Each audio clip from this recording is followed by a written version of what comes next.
Here we go. Here we go. Islam, family, peace and love. Welcome to another edition of Moorish World TV. And it's only right before I get into tell you why it's only right. First and foremost, let me rise and give praise to the great God of the universe, Allah, the one that woke you up this morning. The one that you might call another name, that you might not. But guess what? You ain't had to plug your heart in. And it's still beating as we speak. Inshallah, it'll continue to beat. We're talking about that supreme deity whom in the Moorish Science Temple of America, we choose to call that supreme deity, Allah, the same one that created your eyes to connect to your brain so you can see this transmission right now, the same one that miraculously created these ears so you can hear me right now. We refer to that creator as Allah. We give honor to the noble, illustrious Prophet Noble Drew Ali. Because the Prophet Noble Drew Ali said one thing that's significant amongst many things, but one thing. He said, if I can teach you to think, you can save yourself. If I can teach, you can think. If I can get you to think, you can save yourself. People, it's time to think. First of all, if maybe, hypothetically speaking, if someone say that they are in the conscious community but have not built nothing brick and mortar in the past 5, 10, 20 years, you might want to think twice about giving your hard-earned money to their cause. Think you can save yourself. Number two, if people are calling something the conscious community, you might want to see if you can Google it. Wink, wink. Where in the heck is the conscious community? Does the conscious community really exist? Or is this like the Big Mac on the billboard?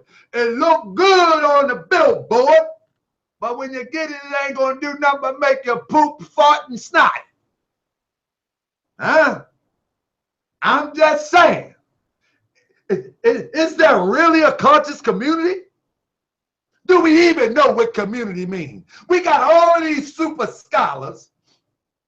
We have all of these linguistic, very endowed people with linguistics. I mean, they are bad. I mean, they serious with words. But one word they don't understand is community. I'm not even going to mention the conscious part, but we're going to talk about community. What is community? Is this an online community? What is this community that we keep calling a conscious community? I'm a little confused because the community that I understand is the one that I live in. I live in a community. My neighbor in the back of me, but he said, I'm so loud that when he hear me going in, he goes through his phone and tries to go to Moorish World TV as fast as he can because he know I'm about to go in. That's what he told me. Well, Reddy, what's up, my brother? That's what he told me. Quincy Robinson, what's up, my brother? He told me, he said, listen, let me tell you something. He said, man, you had your window down one night and you was going in on. That's community. 2 days ago, I got a couple pit bulls, right? Yeah, what the Moors gonna get out of me? The Moors don't have pit bulls. Whatever. Anyway, I got a couple pit bulls. Sasha and Conrad. They're my people. They're good people. They're Bob. They're good people.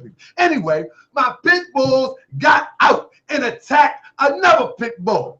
I mean, they did a little damage. But the pit bull was walking too close to the yard, and my dog got this. They a little bit smart. They got this little thing where they stay in the yard because they want to. Sound like your brother. They stay in the yard because they want to stay in the yard. You understand what I'm saying? But when you get close or when another dog violates, they come out the yard. However, what happened is my other neighbor across this way, the first one was living this way. The other one across this way called me on the phone. Hey, brother, your dogs got loose and attacked the dogs.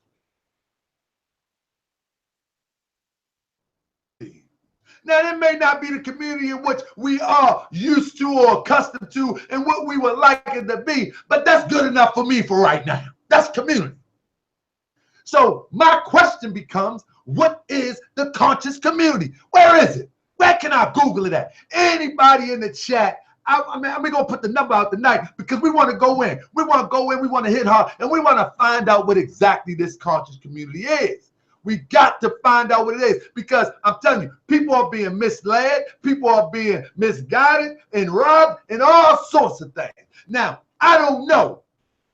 I don't get into personal finance. That ain't my thing. But one thing I will get into is showing and proving that there ain't no such thing as no conscious community. Not on YouTube. It's a YouTube community. We need to call it a YouTube community. It's a YouTube community. Man, you get up here, you have fun, you have good time, you talk about, but with that, that's the introduction. Let me bring my brother, and this brother has been reaching out to me for a moment. I've been on his channel. I don't know much about the brother, but I know the brother got some integrity about himself. I know if he got JES-US as his name, he a friend of mine. Because see, in the boy South Temple America, man, we say, well, it's for all those that love JES-US. You know what I mean? Y'all ain't catch that. Y'all ain't catch that. Anyway, let me bring my brother in the chat. Peace and love, family. Just us, are you there? Peace, brother. You hear me? I can hear you, my brother. I may have an echo, so I'm going to mute my mic. I want you to come on and let the people know who you are, where you come from, what you do, because my audience may not know you. My friends may not know you. So today, I want to introduce you to my friends. Meet my friends, Moorish World TV. How you doing, brother? Excellent, brother. And again, first of all, I love the introduction with the music. You know, it definitely, hopefully, unite some common sense in some people are taken by emotions. And when it comes down to the country community, I believe it's an emotion community, which is something that all of us have. So it's easy to tap into one emotions. But again, to introduce myself, you know, when I say just us, of course, you know, it's plain and simple. That's all it is. It's just us. You know, those who may have a deity that they look up to, that's fine. But one day they'll find out that they're really looking up to themselves when they decide to go within themselves and realize if they don't put on their pants and their shirt and their shoes, nothing is going to happen in life.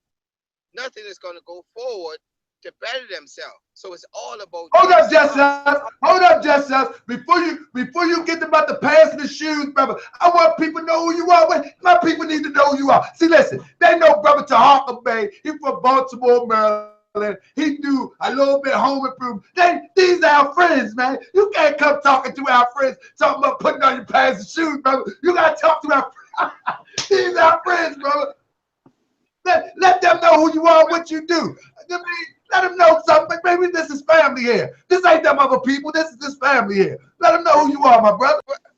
Well, I'm originally from the Bahamas, raised and grown from there. Then came to the U.S. Definitely deal with an entrepreneurship. Those out there who looking to move forward in some extra finance, you can go to 32webs.com and become a representative. Also deal with the youths. You know, they are the key to us, which is called Just Us Youth Organization. That deals with more with STEM, which is science, technology, engineering, and mathematics. Because you know, without STEM, the future is very dim. Definitely gonna need that in our life, and most of our kids, our people, are not leading towards it. So I kind of push that more towards our people. Also deal with the automotive field. A lot of us don't have that mechanical experience, which is called extendyourcarlife.com. You can also go to extendyourcarlife.com. With that, it definitely gonna give you some idea on how just to go about your maintaining your vehicle, so that way you could be able to be safe on the road. Most of the teenagers they go to the schools who are in the driver's ed to teach on that as well, so they could be able to be safe. Some of the college, some of the ladies, of course, men as well. If you need to know a little extra information, but most of us are a little macho. Me, you know, kind of choose to fix it ourselves, which is cool. I'm a community-based person who just want to see the betterment of the people, who just want to see upliftment of the people, and I like to deal with more of tangibility. So anything that I said, you can definitely do your research and look it up yourself. You know, don't just listen to me, do your own research. And don't just take my word for it, but actually go and investigate, because that's what we need to start doing as a people, as investigating these stuff.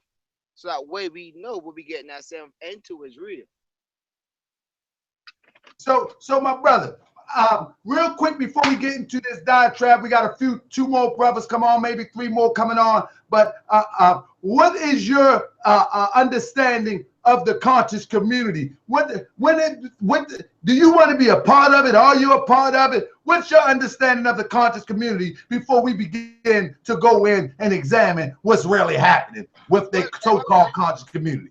But if you really look at it, most of the time when the conscious community is brought up, it always somebody is saying, "Oh, I watched this person spoke. Oh, I listened to this person talk. Oh, I just saw this YouTube."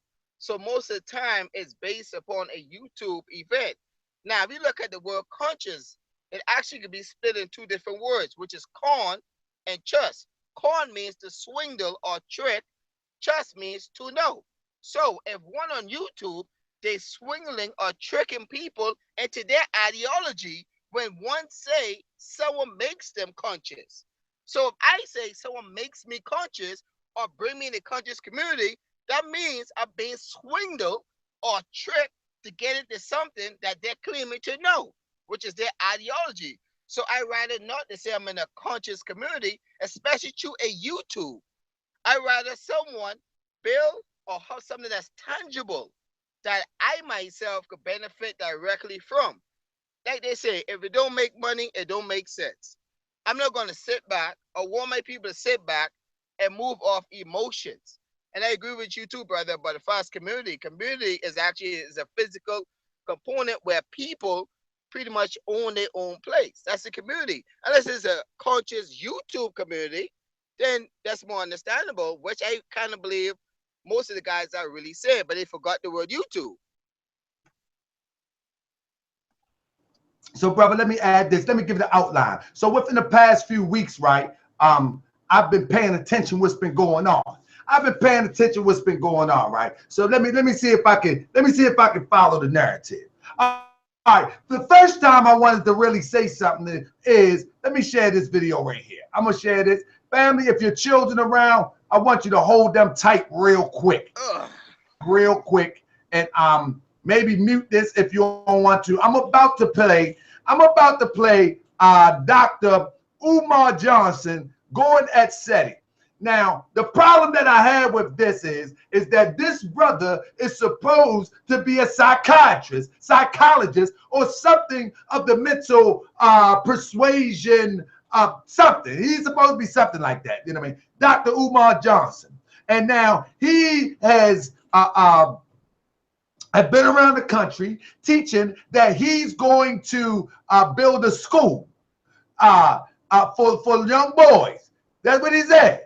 He's going to build a school for young boys, and it's going to be called the Marcus Garvey School. And I think the Frederick Douglass Academy, if I'm not mistaken. I could be off a little bit, but don't hold me to it. This is what he said. But then, here we go. My good brother comes on like, listen. That's why I call it the WWE. He goes from like, he goes from the educated scholar, right, to this. Check it out. That's why I took all this conscious shit by the fucking throat. And don't worry, when I'm done talking about the Parent Association, I'm gonna deal with Papa Smurf. I'm gonna deal with that little dirty nigga. I heard you, albino. I'll be doing that, but ain't nobody gonna control me, nigga. Ain't no nigga gonna control me. You see? Ain't nobody gonna control me at all. I hear people making some. We get back to that pussy. You ain't getting away with that shit. You should have never came for me, nigga. I never fuck with your little dirty broke ass anyway. Let me stop right there because that's enough. That's enough. family. These are the people that's saying that they are going to build schools for children. These are the people that are supposed to be psychiatrists, psychologists of some type of mental persuasion. The conscious community. This is what they call. And they go around the country. They go around the country collecting money, saying that awakening people. This is what's going on. They are awakening people, family. I'm sorry I got to keep it so raw. Matter of fact, no apology necessary, but I don't want to offend your family or your children, you know, but this is what is going on. This is truly what's going on. Check it out. Check it out. Here we go. I'm going to share it one more time. I just need you to feel exactly what I'm talking about here.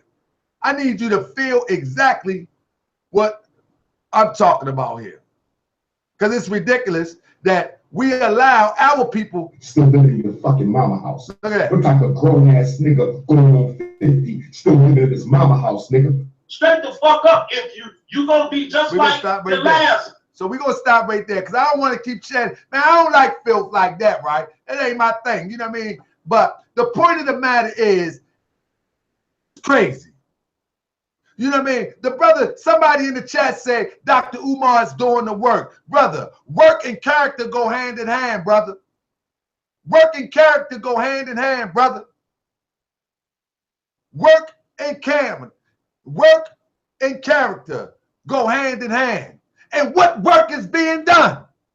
Brother, just because somebody is going around talking to people and collecting money and doing this, sure, brother, I may have inspired people on air. Did. You know what I mean? And hopefully I did. Oh yeah, we gonna get to young Pharoah too, but hopefully I did. Hopefully I have. But however, brother, I'm telling you, I ain't on that type of time right there. You know what I mean? Little children that's going to be under that get to go back and look at that. For real. Man, listen, it's a story that broke this morning about them Europeans in Harvard, right? We talk about these Europeans, but Harvard set a standard that if these people don't measure up, you got to go. So they got these Europeans that was going to Harvard. They went all through their Facebook, all through their social media, right? And found out that they had been posting offensive things that did not gel, right, with the Harvard faculty. You know what? They lost their scholarship. They lost their enrollment. They lost everything dealing with Harvard. Harvard set a standard. No, we're not trying to be like Europeans. Stop the foolishness. What I'm saying is, when are we going to hold a standard to our people? Standard to our people. That is not the standard right there. Brother Just Us, where you at, my brother? Anything you want to chime in with me? Well, I totally agree with you, especially with the situation you said with Harvard. There must be a standard. I mean, I could, in defense, I could easily say, you know, the brother got a little emotional, but at the same token, those who are looking up to the brother or who looking for a better way for their children, so it's okay for their children to get emotional, do something wrong, and get locked up or get killed or get put in a position where they shouldn't be in. So the brother should be at a higher standard and be able to show poise and to show that, hey, he have more self-control. But at the same token, I'm not the brother. And the brother definitely got off his foot. We're talking about a psychiatrist here. We're talking about a psychiatrist here. Or a psychologist. We're not talking about a lay person. We're talking about. Go ahead, my brother. First, I'm going to say I agree with you 100%. There are doctors that get sick every day. And how do you account for that? The people who are supposed to tell you how to heal themselves, but yet they can't heal their own self. They died at a young age. You know, so even though he's a psychiatrist, it doesn't mean that he's 100% correct. And I disagree with his character. And I agree with you on his character should not be that way. But sometimes we kind of put people on a pedestal where they shouldn't belong. You know, but we call But the point that I'm making is we call this the conscious community. If we go to, you would never hear Malcolm X come out like that. You Oh, can never. agree or disagree. You would never hear Martin Luther King, whether you agree or Never. disagree. You would never hear Farrakhan coming out calling people N words and mother effers, you little. You would never hear this. Never. I agree. In a million years. But the point I'm making is we should not put him at that standard as a Farrakhan, as a Malcolm X. That's the whole point I'm making. We should not put him as that standard. I agree. And the fact But they're trying to put themselves up at that standard. And so we must check them at the door. That, nah, this is unacceptable. I agree. I agree with you, brother. Sometimes people are self-proclaimed, and the other people should be able to stop that. With that, I got my good brother D-Red, the blue collar scholar in the building. Let him introduce himself. This is my brother here. This is my brother. I'm trying to tell you, my brother here. I got the I got the perfect question for my brother. Coming up next, D-Red, the blue collar scholar. Come in the building, my brother. Let the people know who you are, where you from, and who you be, my brother. Hey man, what it do, baby? It's D-Red, aka the Blue Collar Scholar, man. H-Town, Texas, Screwston, Texas. You know what I'm talking about? 713. But yeah, I mean, I'm waiting for the question now, man. I'm waiting for the question. What you finna hit me with? Brother. All right, my brother. Look, I don't know. It sounds like you are in transition or something. Are you in transition right now? Will you be able to see the screen? Yeah, I be able to see the screen. I'm looking at it now. All right, okay, cool. I just see a whole bunch of vehicles. You know what I mean? I know you one who put in that work. So you might be carrying groceries to an old lady, digging up some of that natural food that y'all got planted out in Texas. I know you put in that work. So but I got to hit you with this. Now listen, let me share this with everybody real quick. D-Red, everybody knows that me and my brother Polight got a unique relationship. That's my guy, man. You know what I mean? But that's not my guy for upliftment. Let's be clear. That's my brother. But that's not my brother for upliftment. But that's my brother. I dig the brother. You know what I mean? But it's just not my brother for upliftment. You know what I mean? I go to the Moorish Temple of America for that. You know what I mean? Just because he's my brother doesn't mean that I cannot critique and examine what he's doing in the realm of conscious community, as they call it. I talked to him early this week. I said, man, listen, man. I see them coming at you, but I ain't coming at you. Don't worry about that. But nevertheless, I want my brother Blue Red, D-Red. D-Red. I was on Facebook, brother, and I seen this picture, brother, and man, it threw me a curveball, brother. It threw me a real curveball, man. And just the image. I didn't even read the caption. Just the image threw me a curveball. D-Red, what you got to say, brother?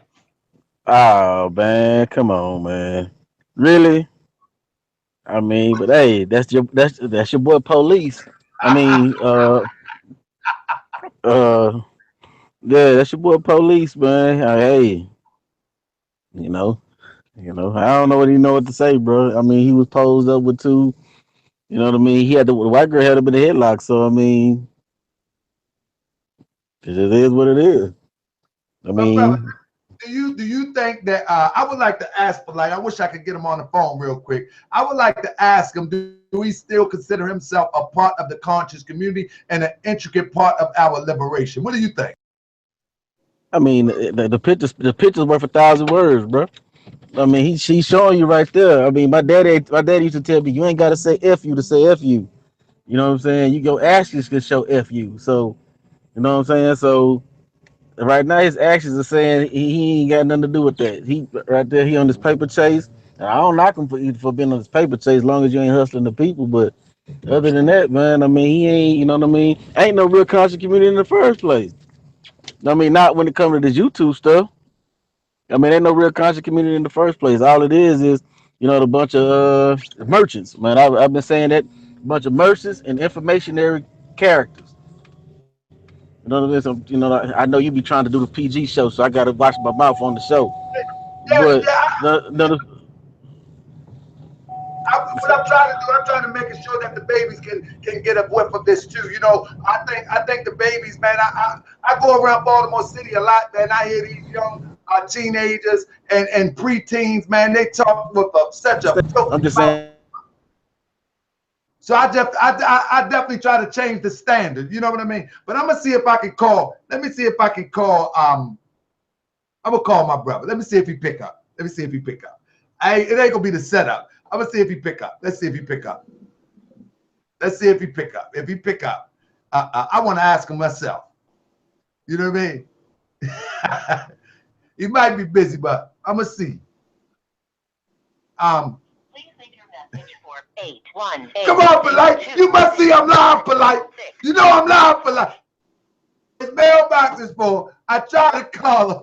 I wasn't going to set him up. I was just going to ask the brother, do he consider him, with this one question, do he still consider himself a part of the conscious community and an intricate part of our liberation?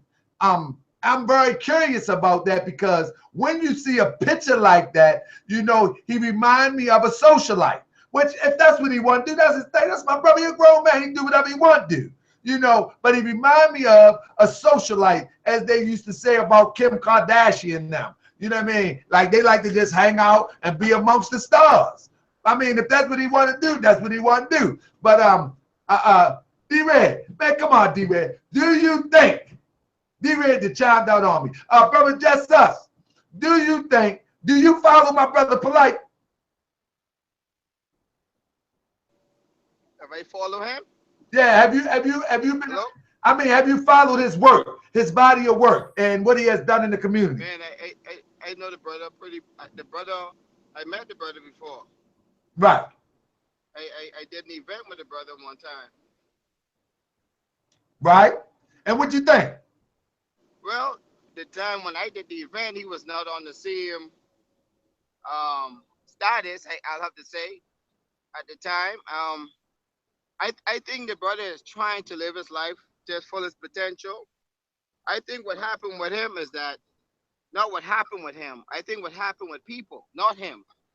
Because if he's not in the position to express himself to his fullest potential, he cannot show it. But when he gets in the position to express himself, we as the people feel he changed. He never changed. He never had the money and the finance to express who he really is. And I think that once he got himself in the position where he can express himself through a medium of funding, now we see who he really is.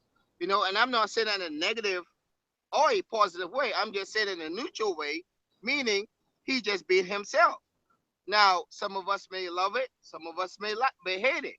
So I just feel like the brother is expressing his inner self when the funds are available. Now, when the fund was not available, of course, the brother was humble and came off, of course, as the one you look at for knowledge in his earlier years.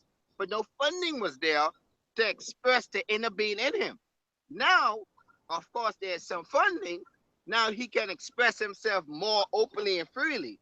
That's why I think what happened with the brother, you know, besides that, I don't have too much to say about the brother because, you know, me and him did have some dealings that I ain't too was happy with. Oh my goodness! Stop! Just stop,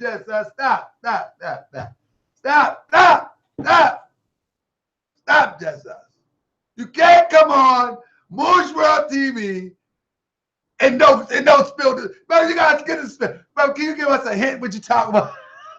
Moorish World TV want to know what's going on around here. Let me see that. Hold on. Let's ask the people. The brother Just Us said that him and my good brother Polight had some dealings that he wasn't really happy with. Can you just whisper just a little bit to us? What you talking about, brother? Just Us. What happened? What's going on? What's going on? You there, brother?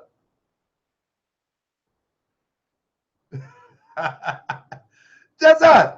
Man, Just Us TV. I don't know what's going on. But anyway, we're gonna move on. So, D-Red, are you there? Remember, they shutting us down.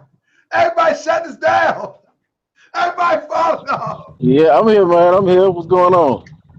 Hey, brother, I asked just as he said him and Polight had some little dealings that, Tyrone 7.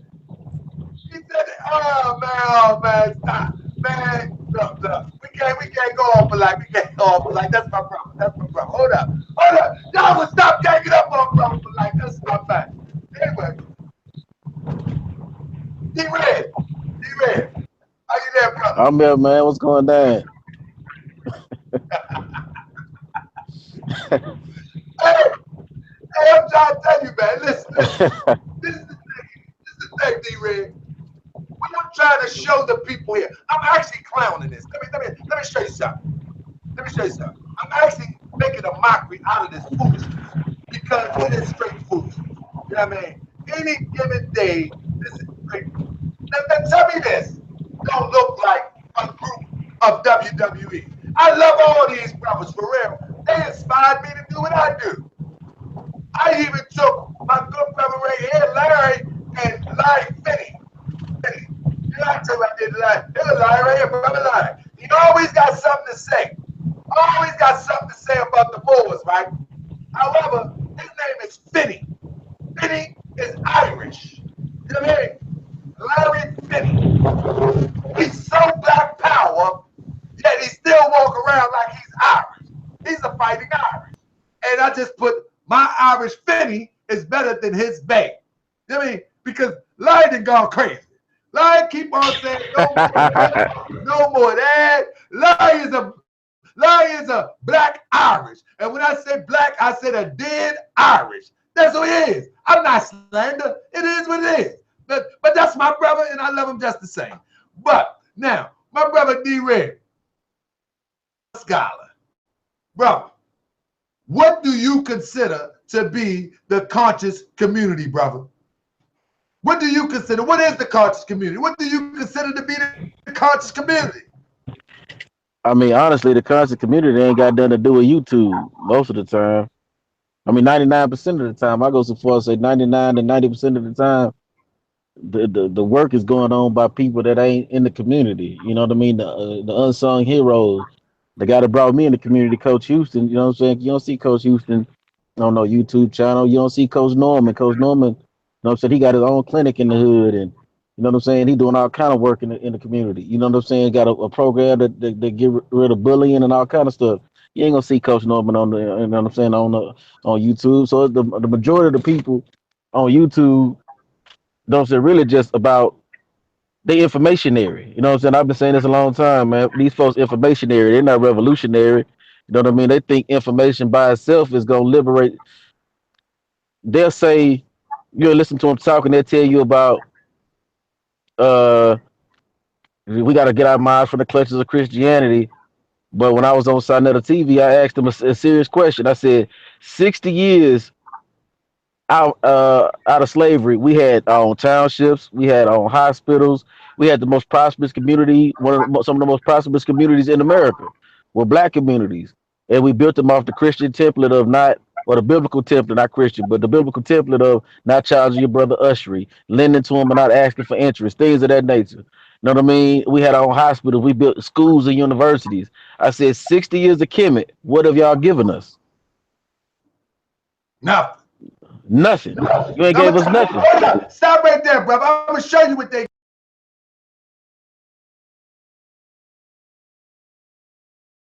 I can't hear you. Can you hear me now? Can you hear me? Yeah, you good. All right. I'm gonna show you what they gave us in 1 minute. Then what they gave us. Right there. Hold on. That's what they gave us. Right there. There you go. There they gave us. There you go. There you go, everybody. That's what they gave us. They gave us shock almost.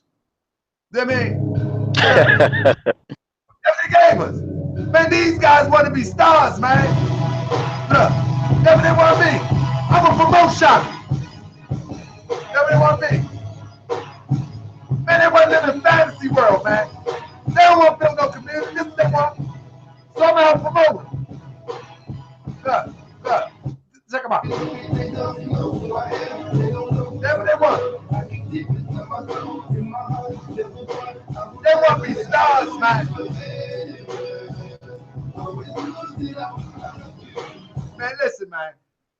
These brothers want to be stars, man. They don't want. Man, Shaka want to be an R&B Egyptian star, man. Hey, that boy try to sound like Pac, man. I call that boy two Shaka lips. Know what I'm saying? Man, that's Shaka Khan, man. That's Shaka Khan. Hey, my gal call him Shakavelli. He been trying to my girl call him Shakavelli, man. So she likes Shaka though, so she gotta get mad at me when I go at him a little bit. So she gotta get a little she get mad at me, man. I'll be in the doghouse at night talk. Look, I ain't gonna front. One of them Shaka songs had me mad because he sounds so much like Pac. Because I was looking at while he was rapping, I seen that little pigtail flying all around. That little pigtail was flying, and he was sounding like Pac. I was hot, man. That's another story. But this ain't conscious, man. This is not conscious. You know what I mean? And we need to understand that this is not conscious. It is entertainment. It is entertainment, people. Consciousness is something that will propel you to build your community, to help you to do something better in your community. This is not consciousness. I'm telling you. It's not. You know? I mean, it's not. My grandma, she participated in the movement, man. And she told me consciousness is what you do. It ain't got nothing to do with how many books you read. It ain't got nothing to do with all that. It's what you do. Because real conscious people move. You see what I'm saying? And their consciousness propels them, you know what I'm saying, to take action. You know what I'm saying? It propels them and it compels them to take action. And what you see a lot of now is folks thinking that being able to, I mean, reading the Metu Netta ain't finna, whether the Metu Netta has been deciphered or not, it ain't gonna change your condition. You know what I'm saying? Learning 19 different versions of Hebrew, and I'm Israelite, ain't gonna change your condition. You see what I'm saying? I mean, so right now we done got caught up in the whole game, and right now they got the conscious community in the chokehold because they got this Arab dude that's really controlling both sides of the narrative, and they got the whole community in some WWE crap right now. You know what I'm saying? Well, you picking D Generation X with Seti and Pharaoh versus the Nation. You know what I'm saying? With the HOK. So you got people picking sides and, you know, being subsidiaries to these different various factions, not understanding that the puppet master pulling the strings on both of them. Exactly. And check this out, brother. The point that I'm trying to make with this presentation is that this is not consciousness. It's not consciousness. I'm gonna tell you what. I do give my brother Saneter his proper due, because he opened the door for real consciousness to come through. Yet real consciousness did come through, but at some point it stopped. When the money began to come, it stopped. So D-Red, I know you and Saneter bumped heads a lot, but brother, you got to give him that. He did open the door for consciousness to come through. I mean, see, I don't really got a problem with Saneter like people think. Like, you know what I'm talking about? I get on Saneter because, like, when you know what I'm saying, I get on Saneter about because I feel like he could be doing more. Like, if you make, I'm just giving an example, right? I'm just giving this an example. If they do a debate and they make $10 million, right? Take $1 million and put it in your community. Now, I don't know what his community need because I'm not there, but he should know what his community need. He should take $1 million out of that 10 and do what he need to do. Now, if you got $9 million left and you can't make $9 million pop and live how you want to live off $9 million, then you're a buster. You see what I'm saying? So at this particular point, it's not about. I'm not against people making money. You see, especially if you're given a viable product. So I'm saying we live in a capitalist society. Make your money, do your thing, take care of your family. I ain't got no problem with that. My issue is they not it's not propelling them to do anything. Their consciousness is not propelling them to make any advancements in their community. You can't talk about consciousness when they constantly gentrifying all the boroughs. I mean, I feel like this. You know what I'm saying? They got more conscious groups in New York City than probably in Baltimore. Houston, we got a lot of conscious people because even Umar, when he came down, he said he didn't realize how many conscious people you got down here. But when you got all those so-called groups in that New York area, it makes no sense for them not to be policing their own neighborhoods. It makes no sense for them not to have their own hospital. You see what I'm saying? Because you got too many groups, you got too many organizations that he could use this platform to bring them together so they can get some of these things done, to be doing some of these things. But instead, like you said, the money got the way it became all about that. And you know what I'm saying? So it's not a whole lot of work getting done. Yeah, and you know what? I've actually said that to Saneter at one time. I said to the brother, you know, look, man, the call and say everybody who is financially able.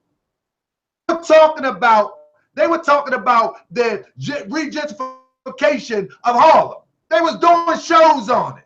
I said, why don't you just give a call and all of these people that subscribe to your channel, let's just go out one Saturday instead of filming the show. Let's stand in front of the stores and say, we're standing here and we're going to shut Harlem down. Nobody sell nothing on Saturday. How about that? We're going to stand there. We're going to take us all to jail. What are you going to do? Our people don't have the backbone like we had back in the day. They talk about Martin Luther King, but them people got bit up by German shepherds. These people won't even stand in front of a store, but they talking about bang on the beast. Man, this ain't consciousness, man. This ain't consciousness. So the point, I'm definitely with you. But let me say this. Hip hop. Y'all know I do. Y'all know I do. I ain't trying to sell you a rap album. You can best believe that. You can best believe that. Everything that I do, it comes from the gut, and it comes from feeling, and it comes from me wanting to get through to you or somebody. That's it. Whether it's hip hop, whether it's YouTube, I ain't trying to sell you nothing. I'm going to sell some of my t-shirts because people ask for them. I'm even skeptical of doing that because I seen a show recently this week where Red Pill came out against Brother Polight. Brother Polight came out against Red Pill, and they people saying that they got robbed. They said that they just didn't fulfill the orders. So I'm saying if 1 million people come up and want my t-shirts and I can't fulfill the orders, y'all ain't gonna have me as no crook. I work hard for my own bread. Look at these hands. These working hands. I work hard for my own bread. I came in today and I had enough time to engineer and get this show on the road. Hands still rusted. Rusted. D-Red. These hands are rusted. Man, you ain't got to tell me, man. I'm a crane operator. So Yeah, I know how it is. So my thing is, you ain't gonna be telling me I'm beating you out of Moors Go Hard shirt. I'm beating you out of Cabral. Now I'm a busy man and I don't want to get caught up in that. So I'm working it out whereas though everybody will have what they want to purchase from Moorish World Online. Period, point blank. But with that being said, but when we look at other stuff, brothers, I'm telling you, I'm not knocking my brothers because I say if you got talent, do it. But if you got talent, do it. But at the same time, I think a lot of people want to be. I think people want to. I think. I'm a licensed you. My materials. You don't own my materials anymore. But I'm gonna take the big chunk over here to the homie. That's why I have no issue with people calling him a master mason. You damn right, he's the master of his catalog. He's the master of his words. He's the master of his archives. You feel me? He's the master of the ceremony. Right? Very few artists have been able to achieve this. But the ones that have, we've seen his demise. I'm a 100%. Red and blue, purple like Prince. Red and blue, purple the Benz. K does the circle of friends. The letters circle the twins. Let me give my brother his props. Let me give my brother his props. The brother went in, that's a hard song and everything. Brothers want to be famous, man. Brothers want to be famous, D-Ray. Brothers don't want to get them hands dirty and build this community, brother.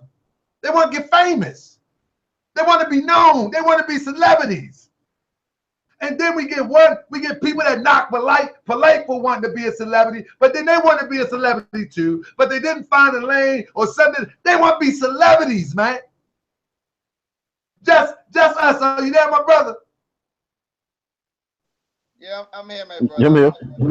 What happened, my brother? Did you fall off on me? Did you get nervous? What happened? No, my phone, I forgot I didn't charge it up, or it ended up dying, so I had to put it on the charge. Man, you was up here trying to tell me about some of this fancy stuff for cars, brother.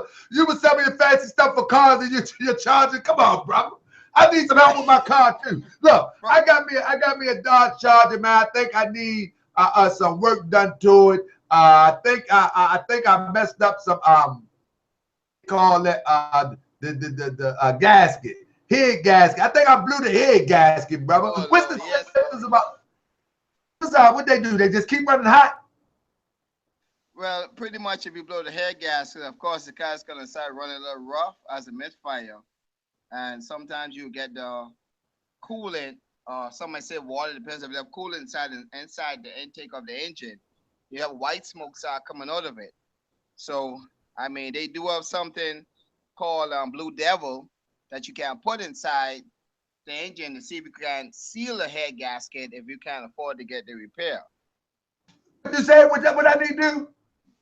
Blue Devil is like a sealer compound that can Blue Devil, yeah. Like blue-eyed devil, like the Right. blue-eyed devil. No. Nah, I'm trying to save somebody, man. Like the blue-eyed devil. I need to get the blue-eyed devil in my head gasket. That's what you tell me. Yes, brother. I don't know. And what I do with the blue devil, brother? But Do I hang it? I hang it in there. What I do? You gotta take that and Put it under the wheel. That definitely goes inside the radiator, not inside the engine, inside the radiator. Okay, so I put the blue devil inside the radiator, right? Right. Right. You might have a reservoir. Excuse me, man. Hold on. Y'all gotta excuse me, man. I thought I blew a head gasket on my Charger. Man, I'm telling you, this Charger, man, I love this car. It's okay. I don't love it. I like it. But whatever the case may be, I want to see if I can try something before I have to put a couple stacks into it. Anyway, right. Hold on, man. We'll be back with the show in a minute. We'll be back in a minute. Back in a minute. Hold on. So just us. So you say get the blue-eyed devil and put it under the front wheel. Is that what you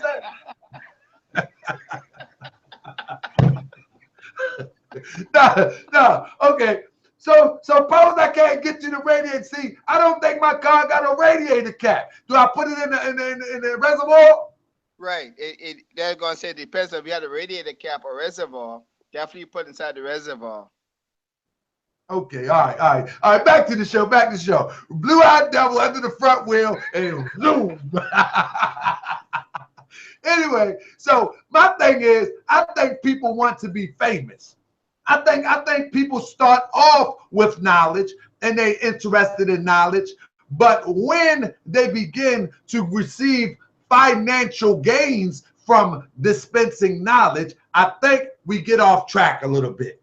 You know, like I remember when young Pharoah first came on the scene, he had his little braids, you know what I mean? And he was talking with a little bit more sense than I believe that he's to be talking down. But I mean, I don't hate young Pharoah. I don't dislike young Pharoah. But my point of the matter is that I watched him come from the young Pharoah of saying some nice, witty, inspiring, intriguing, maybe I should look into type of stuff to like, hold up now.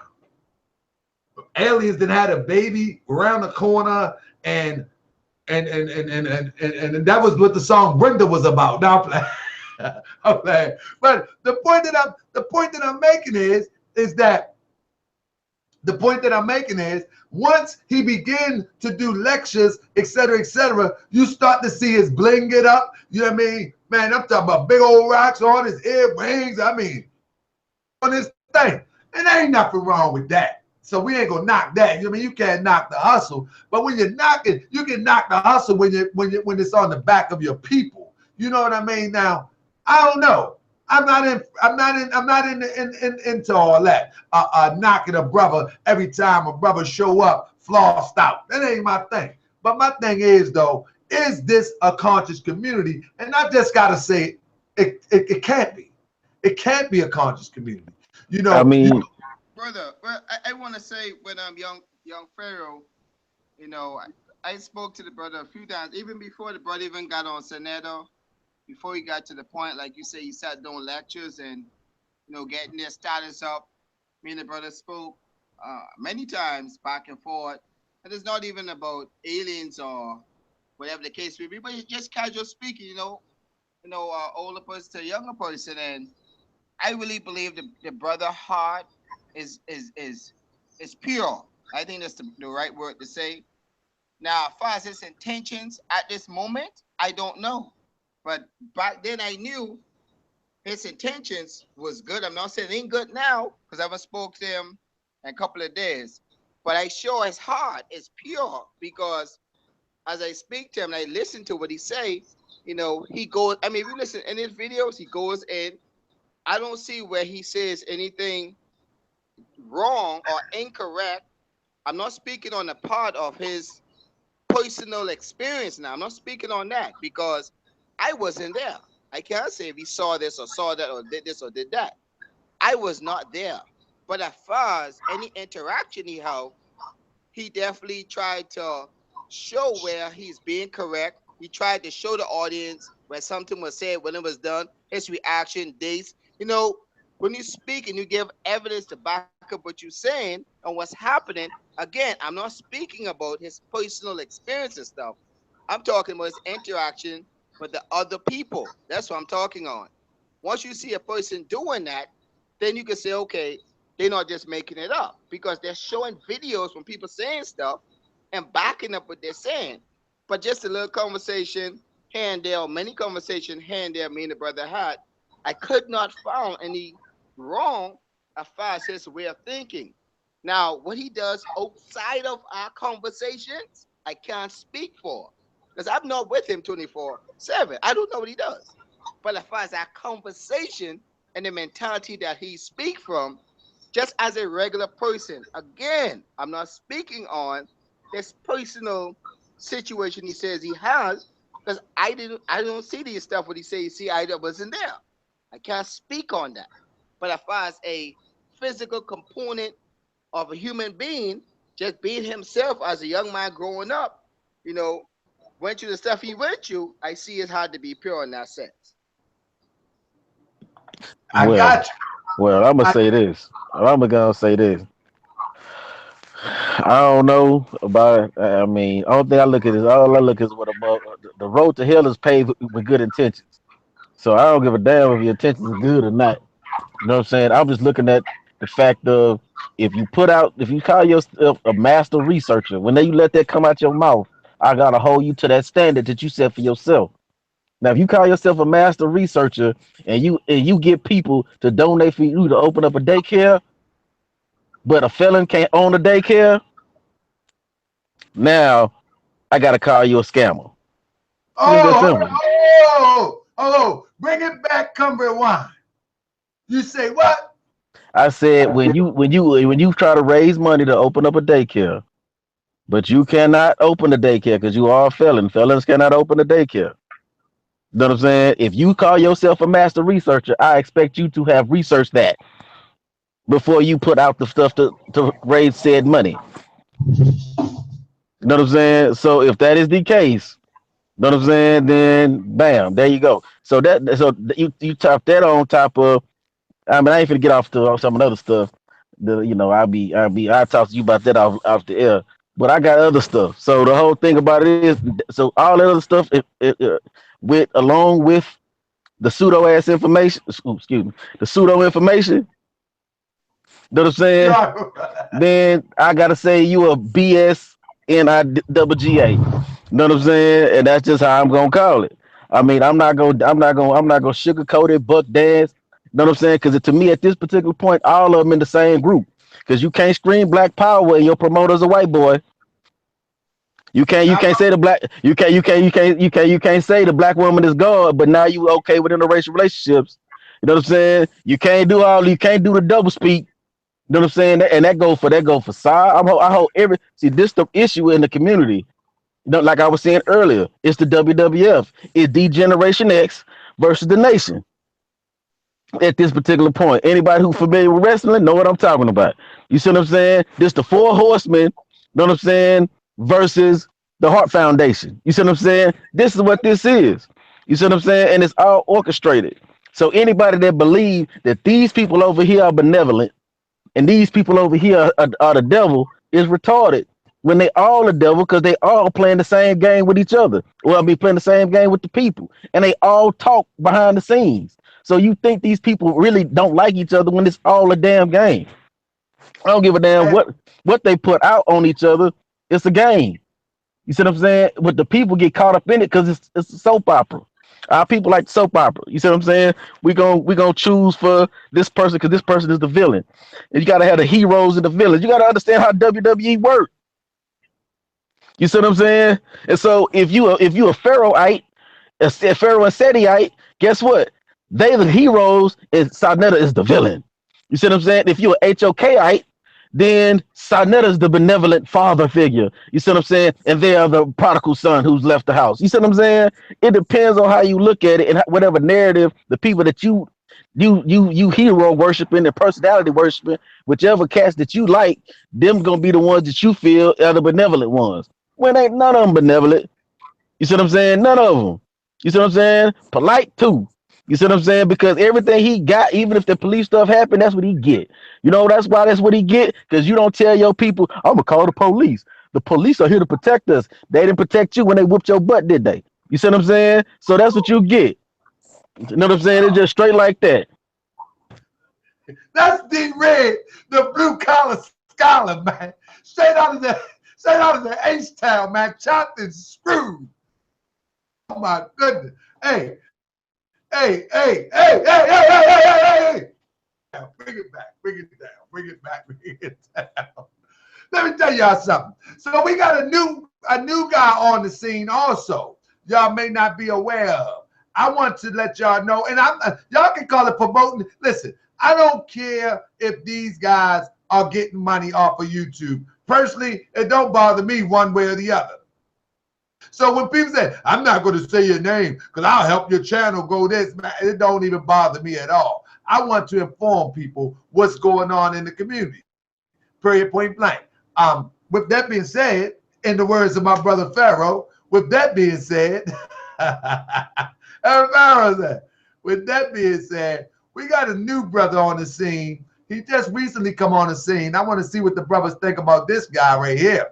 This brother here is called, let me see if anybody recognize this brother here. Recognize this guy here. Anybody recognize this guy here? You know who that is? D-Red. Yeah, I know who that is. Hey, just us. You know who that is? Never seen that brother before. All right, we're going to talk about him in just a second. First and foremost, let my brother come in. It better be my brother Hernandez. I see that the circle 7 is not really a circle, but that's for the sake of understanding. It's affectionately known as the circle 7. He has came into the chat. Brother Gabriel Hernandez, are you there, my brother? Islam Mo, can you hear me? Yes, sir. Yes, sir. Come on, brother. Let the people know who you are, my brother. Islam, this is Brother Gabriel Hernandez Ill out of Atlanta, Chairman Temple number 16. I'd like to rise, giving all praise to Allah and honors to all of you.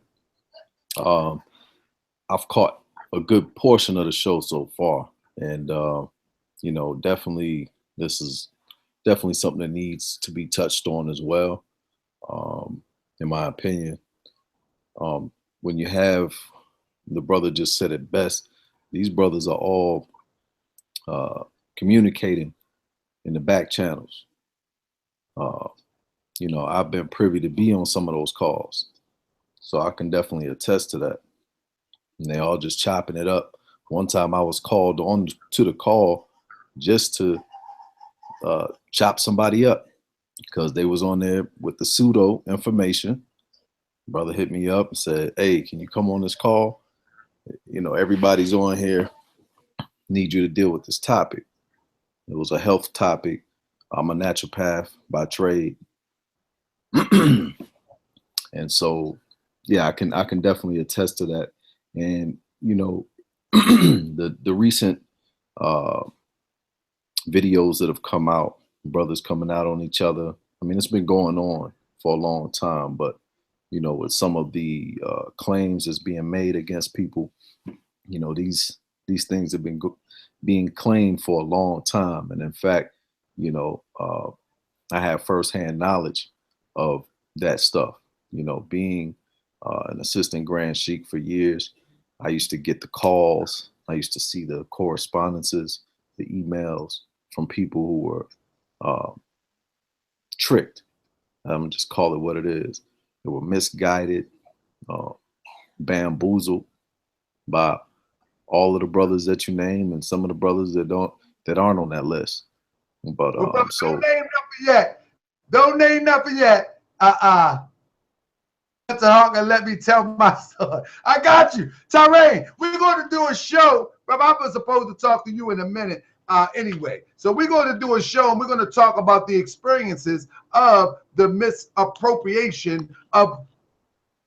We're going to definitely do a show about that. Yeah, Mr. Wingo. Mr. Wingo, I wish, let me tell you this. Mr. Wingo, your email address to tahakabay@yahoo.com. Tyrone, I already got yours, my good brother. And we're going to do a show in the future, real near future, because we're going to do these shows on Tahaka Bay Live, because I want to keep Moorish World strictly in the tune of hitting in what they would call social media, but keeping within the form. Oh my goodness, there you go. How my brother get my link? Look, he one of them people. I ain't give him my link. I ain't give him my link. Who gave Khonsu my link? Yeah, Khonsu, come on back. Come on back, Khonsu. Who gave him my link? He was sitting up there looking too. Anyway, but we're going to do a show on Moorish World. That's my friend. He can come in if he wants, but I just don't know who gave him the link. But we're going to do it. We're going to do some of these shows that address the provocative topics on Tahaka Bay Live. That's my other channel. So if you've been on there, subscribe to it. Tahaka Bay Live, that's the channel. However, I got a brother. I got brother Polight. He's gonna call me in a second. He just texted me. He's gonna call me in a second. And I really don't want to keep him long. I really want to just ask him one major question. But before we get into that, Khonsu, come here. Hold up. Stop. Let me get my link, brother. What you mean I got it? Who gave you my link? Hey, I thought I was always welcome, brother. You know, I thought I was always welcome. You're always welcome, Khonsu. I love you, brother. But I need to know how you got my link. Hold on. Stand by. Peace and love, brother Polight. How you doing, brother? Hold up. Let me make sure the people can hear you, brother, because I want to give you a recap real quick. Let me put you up here by the mic. Polight. Polight. Say something else, bro, Polight. Make sure the screen is showing your face, brother. Oh, my. The screen is showing 7 and you have. Here we go. All right. I want to make sure that they can hear you. Press one if y'all can hear my brother Polight. I just want to ask him one question. We know the brother busy, and I'm going to hit the brother to say, we in the Moorish Science Temple of America, it tells us that we ought to screen ourselves for the sake of reputation and fame. Do you want me to do it live? Maybe send me the link. All right, I'm gonna send you the link. Here come the link, brother. I'm gonna send it. Shoot. All right, text it to me. Cool. All right, cool. All right, so we're gonna get Brother Polight on here in a second, man. This is my guy. So Khonsu, before come on here, brother, because you know he like to talk, and I want to get to the bottom of this because this is a very lengthy subject. I need to know how you got my Yo. Hold up. You late. Hold up. Did you give Khonsu my link? Man, y'all best but show up, man. Coming in all late, man. Hold up. Let me get Brother Polight real quick. I'm going to send Brother Polight the link. Brother Khonsu, that's who gave you the link, Joe Benjamin. Who gave you my link? I can't hear you, brother. Unmute yourself. Yeah, that's my man, 100 grand. Yeah, Joe Benjamin, that's my man. Yeah. Brother, you know you my brother. You can always get the link. So anyway, hey man, I know that. So what do y'all think about the conscious community? Now hold on. I'm trying to what y'all think about this conscious community thing? Brother Khonsu. What they call it? You know, personally, I think that, you know, it's just a lot of misinformation. Some brothers, they're not skilled at some of the things that they do. But, you know, it's isolated. You know, there's no challenge. And if it is, generally speaking, the consensus tends to blackball and slander those who have an equal voice. So, I've been teaching well over 20 some odd years. So I've seen quite a few of these black conscious folks. I don't have anything personal. You know, I love all my people, but I think it's unfortunate, the ignorance, the immaturity, the disrespect, and the disloyalty to black people in general. I think it's I think it's out of order, Tarka. You know, I think, hey, Tarka, why you don't just send me the link? Pardon me, my brother. I apologize for cutting you off.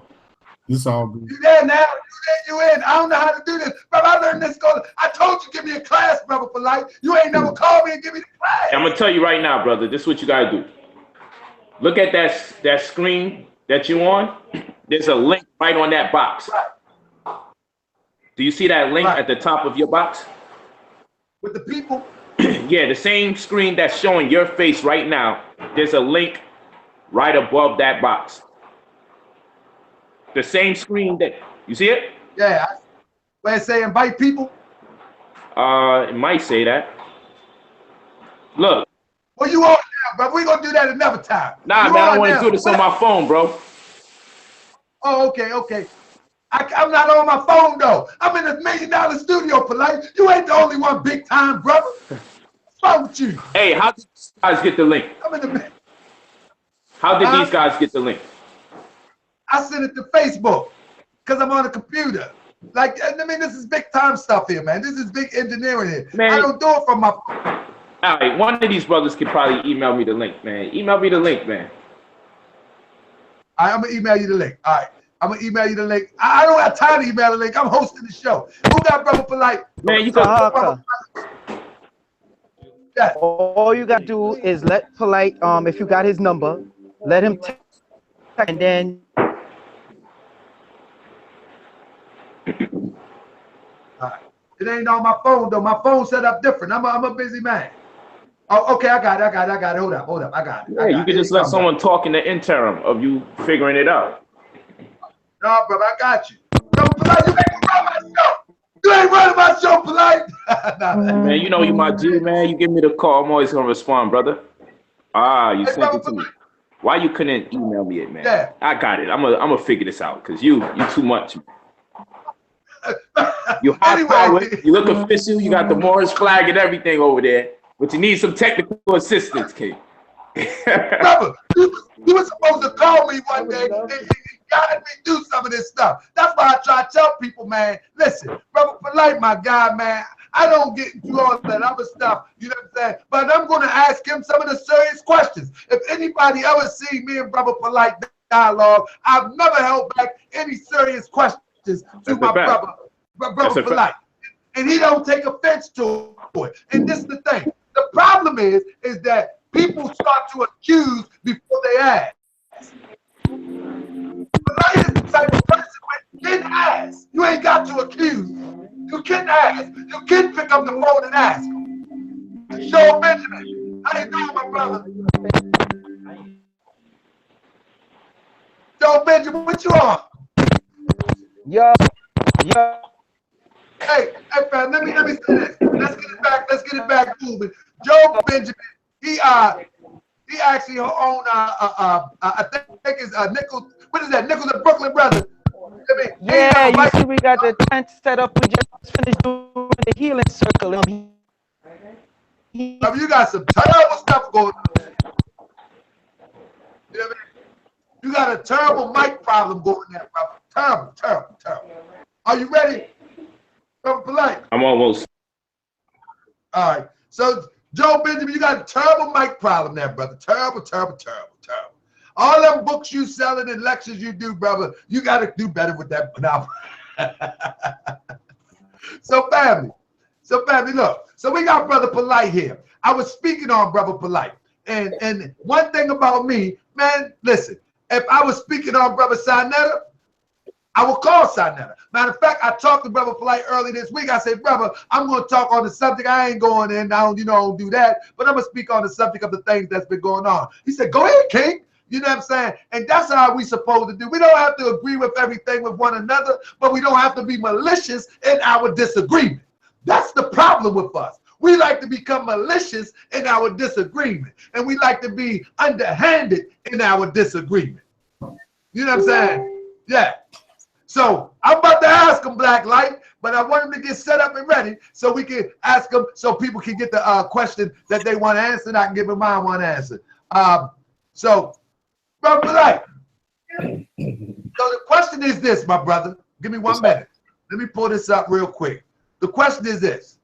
So I was on social media. I don't get on there that long. And I seen this picture here. And it threw me a curveball. I said, whoa. That picture. Hold up. I said, whoa. I said, what Brother Polight? Brother Polight got the champagne, got the European, the blonde hair, blue-eyed devil, as quote unquote, as my good brother Dr. Khaled would say. I don't know her, but I'm just saying. I'm just making fun. Anyway, I seen the picture and it threw me off. I'm like, oh, what Brother Polight up to now? So I read the. You ain't telling me you was gonna ask me this question. No. You know the question I'm gonna ask you. With the question. So I seen the picture and I'm like, whoa. So I read the post and it's classic Brother Polight. It's classic Brother Polight. The same response. People try to come at you. You coming back with the same witty responses, whatever. So my question had become is, what still a part of the conscious community, and do you think that you're still play an intricate role into the liberation of our people?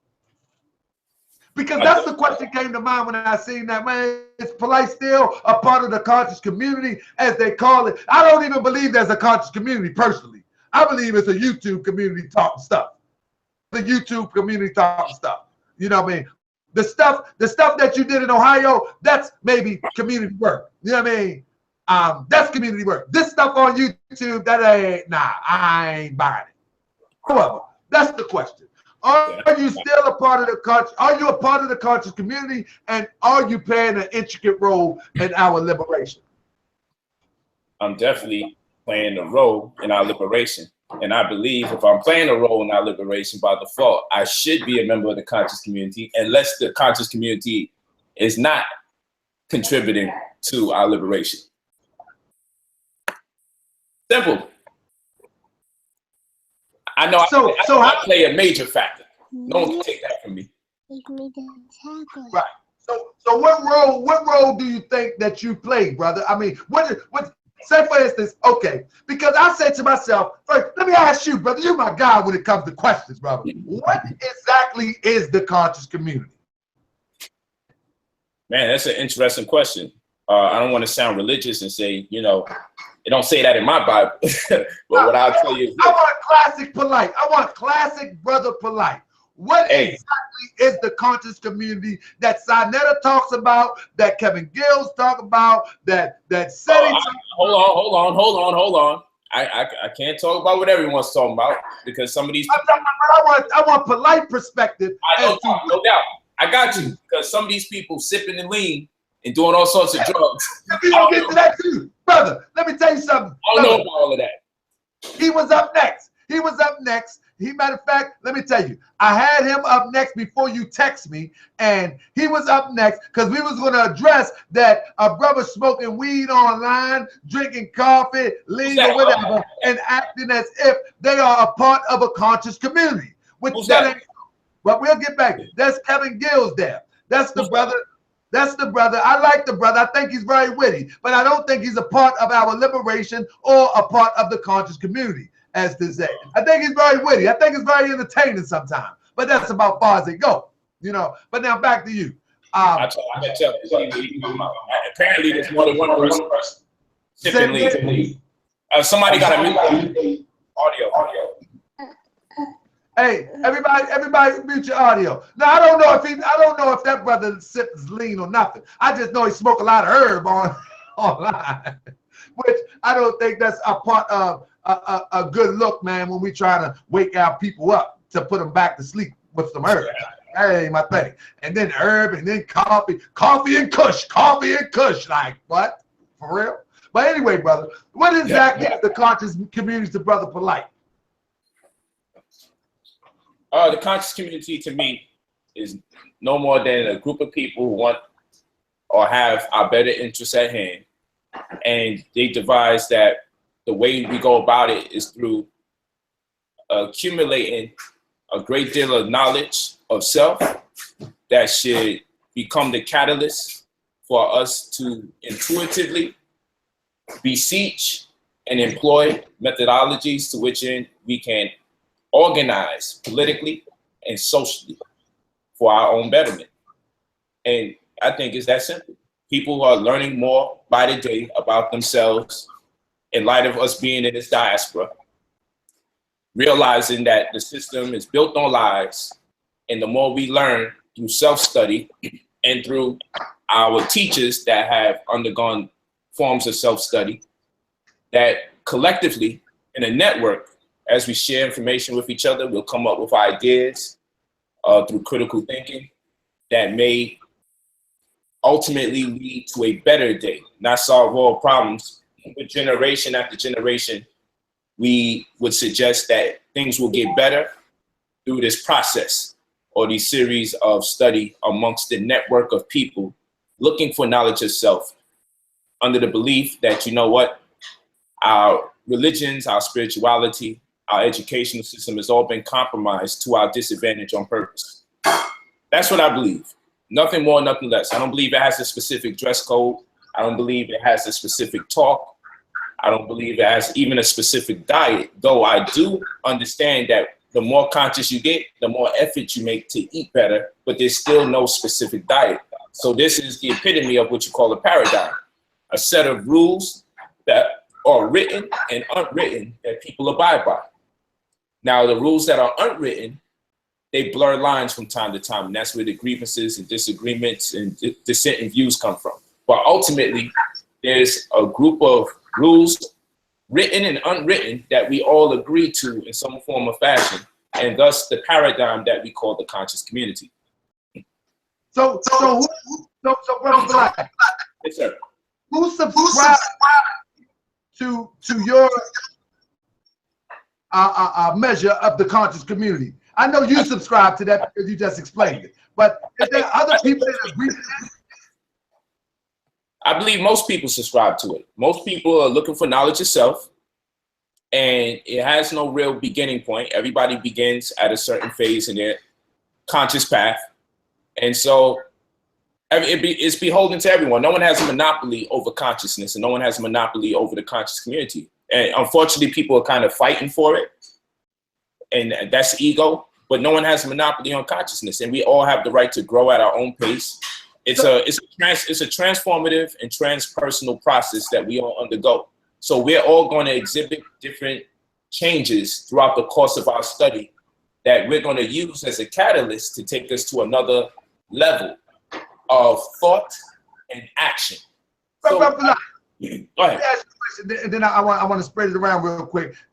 When I see you with the European, right, and you got the champagne in your hand and you got your hand around the way, and you go from the brother Polight. When I first seen you step on the scene, do you think that's a part of your evolution, or some people say it would be a degress? You know what I'm saying, instead of progress. You know what I'm saying? Do you think that's a part of your evolution to be able to say, you know what, I'm going to take off this dashiki, this Unk Fez, this Unk cap, and I'm just going to throw on my Yankees cap, my $200, $500 shoes, and I'm flossing out like this, and I'm going to wake people up like this.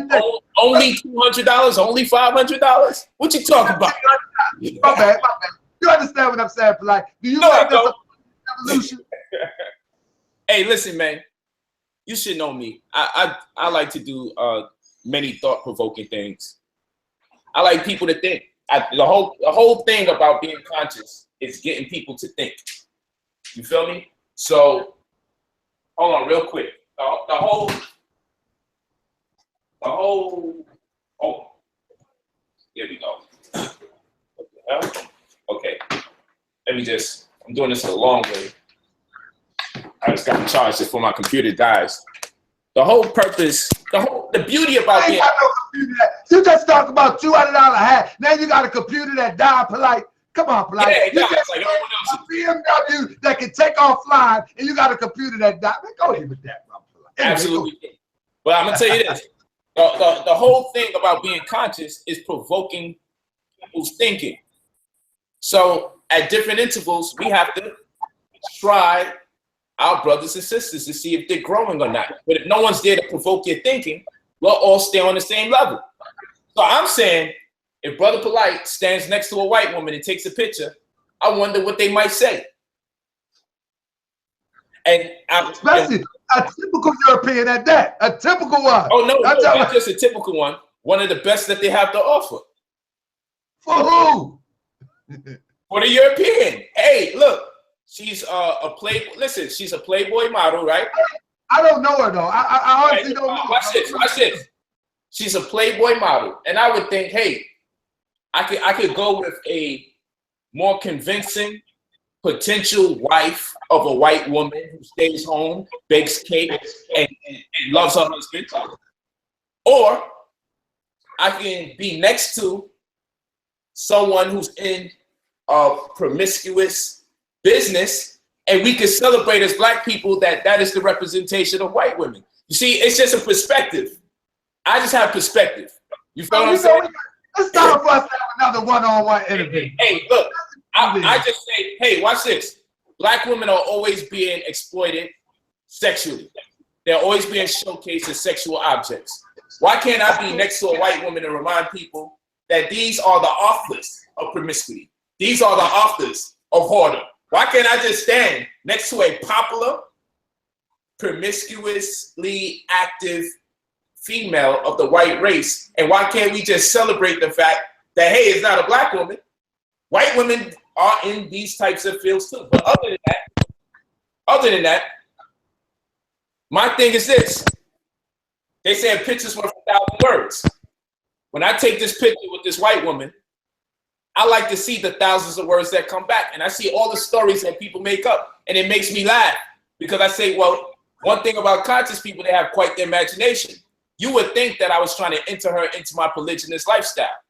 You see, take a picture with her and everyone wrote the story. But again, I'm a celebrity mentor. I give advice, financial advisory advice. I also give what? I also give holistic health advice. I have clients that range in race, range in different genres of expertise. So I mingle with several other people. Many people here who judge me, they work for white people. They make white people more money than I will ever make as a black entrepreneur. I may buy a European shoe here and there, like everyone else. Mine may be more expensive than others, but guess what? At the end of the day, I don't work for white people. So people who work for white people tend to make white people more money than people who don't work for white people. I hope this makes sense to people. So what I'm saying is this. If I stand next to a white woman and you understand that I live here in Beverly Hills, you understand that I have an office in Bel Air, you understand that I do mentorship for people in sports, music, and entertainment, and I also manage artists, which is a facet of my mentorship, which is also management when it suffices. If this understanding is established, then with all the things that people postulate, I wonder where's the information that corresponds with what I actually do versus what people would like to believe. And so it's thought-provoking. I know when people see me with a white woman, they're gonna tear my ass up. I know they're gonna make it like I'm married to her. I know they're gonna make it like I'm having sex with her. But that's me to see. I'm looking for the barometer for the people following me that's on my page to say, you know what? Oh man, I know Polight by now. Or when I start seeing them writing smarter responses, then I know, oh, people that are following me are getting more mature and they just want to look at the picture and act like I'm having sex with this white woman. Like I've declared, look at Becky, this is my new wife. You see, when people do that, that's because they want to see something like that. That's because they want to talk that crazy talk. And me, I've learned how to be immune to the crazy talk. I'm actually immune to the craziness because I realize people will say anything about me at any given time. You know why? Because they've learned a lot from white media. It gets them hits. It's clickbait. So if you said something like, man, where we gonna get to talk, man? What's going on? Hold up. Let the brother finish, brother. Come on, brother. If you said something logical, brother, you know what I mean? So I wanted this perspective. You coming, brother Joe Benjamin? Don't let me turn Polight loose on you now. You know I turn him. turn him loose. Bring onions, the dog, and everything. Now hold on. Finish, brother Polight. I was interested in this though. Yeah, no doubt. You know what? One thing for sure is this, man. I've been following Brother Polight since I know he came to social media as it relates to YouTube. And I've always was like, man, this guy got something. So, I mean, I ain't never going to be hooked up on no European. Not my thing. But that don't mean that ain't my brother trying to provoke thought. That's his thing. I ain't my path. You know what I'm saying? But I know that this brother always says something that is thought-provoking. So I was into what the brother was saying, and I appreciate if the brother could finish what he was saying. Made me provoke myself. Yeah, so I ain't hugging no European, though. I ain't hugging no European Polight. You ain't flying me out there and making me under. Nah, man. You have them under your arm too, my brother. They make for good. You got to be crazy. They make for good deodorant. You have a Becky under your arm. You got to be crazy. Good deodorant. Man, that wet dog back now. I'm just playing. Anyway, my bad. I got on face. But come on, Polight, finish up, brother, so we can roll. Polight talking to us. Yo, I'm about to ask the whole panel how y'all feel about Brother Polight, Joe. And then I'm gonna let Brother Polight turn loose. So you know he got some shotguns up there.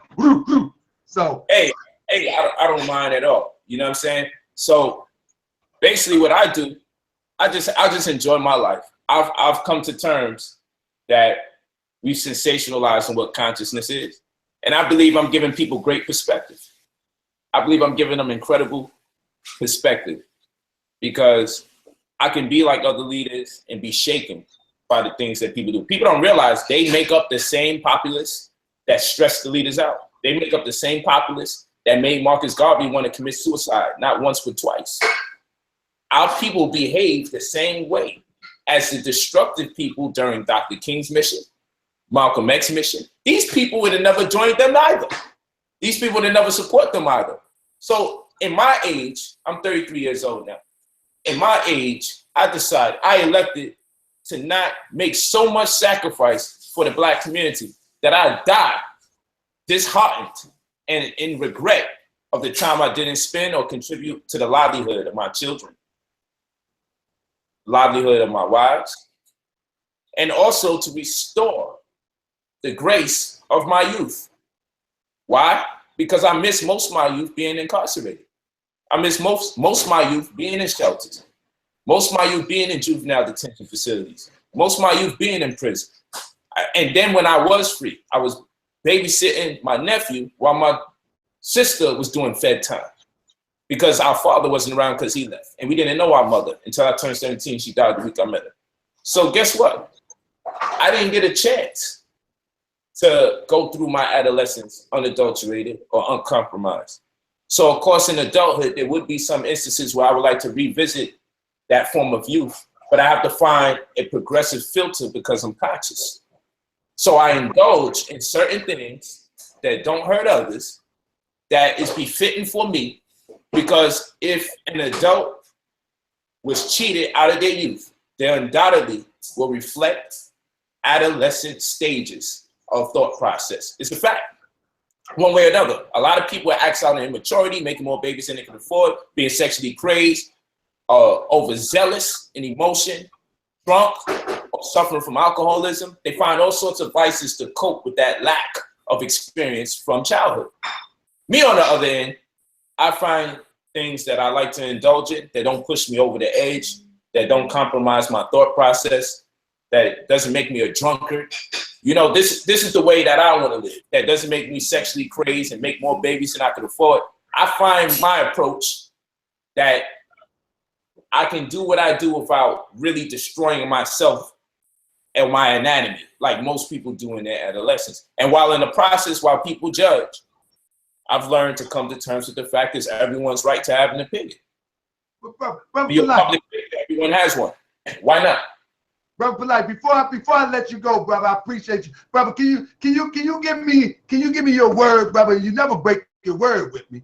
Brother, I think we need to have another in-depth interview, brother, because you like touch me when I hear you talk, brother. I ain't gonna front. Y'all can front if y'all want. The brother be saying stuff, man, like he got to watch the children and, you know what I mean, mama passed the week that, I mean, this is, I think this perspective needs to be heard, man, you know, because people will judge fast, man. I mean, I don't do that type of thing, man. My thing is that when you try to mislead people, misguide people, especially as it relates to the Moorish side step of America, I get a little bit shaken, but and try to shake people up. But people personal lives, man, they personal experience, that's their journey, man. And I think your journey, I would love for the audience here, my friends, to hear your journey on Moorish World TV. Real talk. But Brother Polight, now last question for you, brother. Listen, I talked to you the other, was it last week, I think? It was earlier this week or last week. And I was working, and I said, brother, you said, what's going on, King?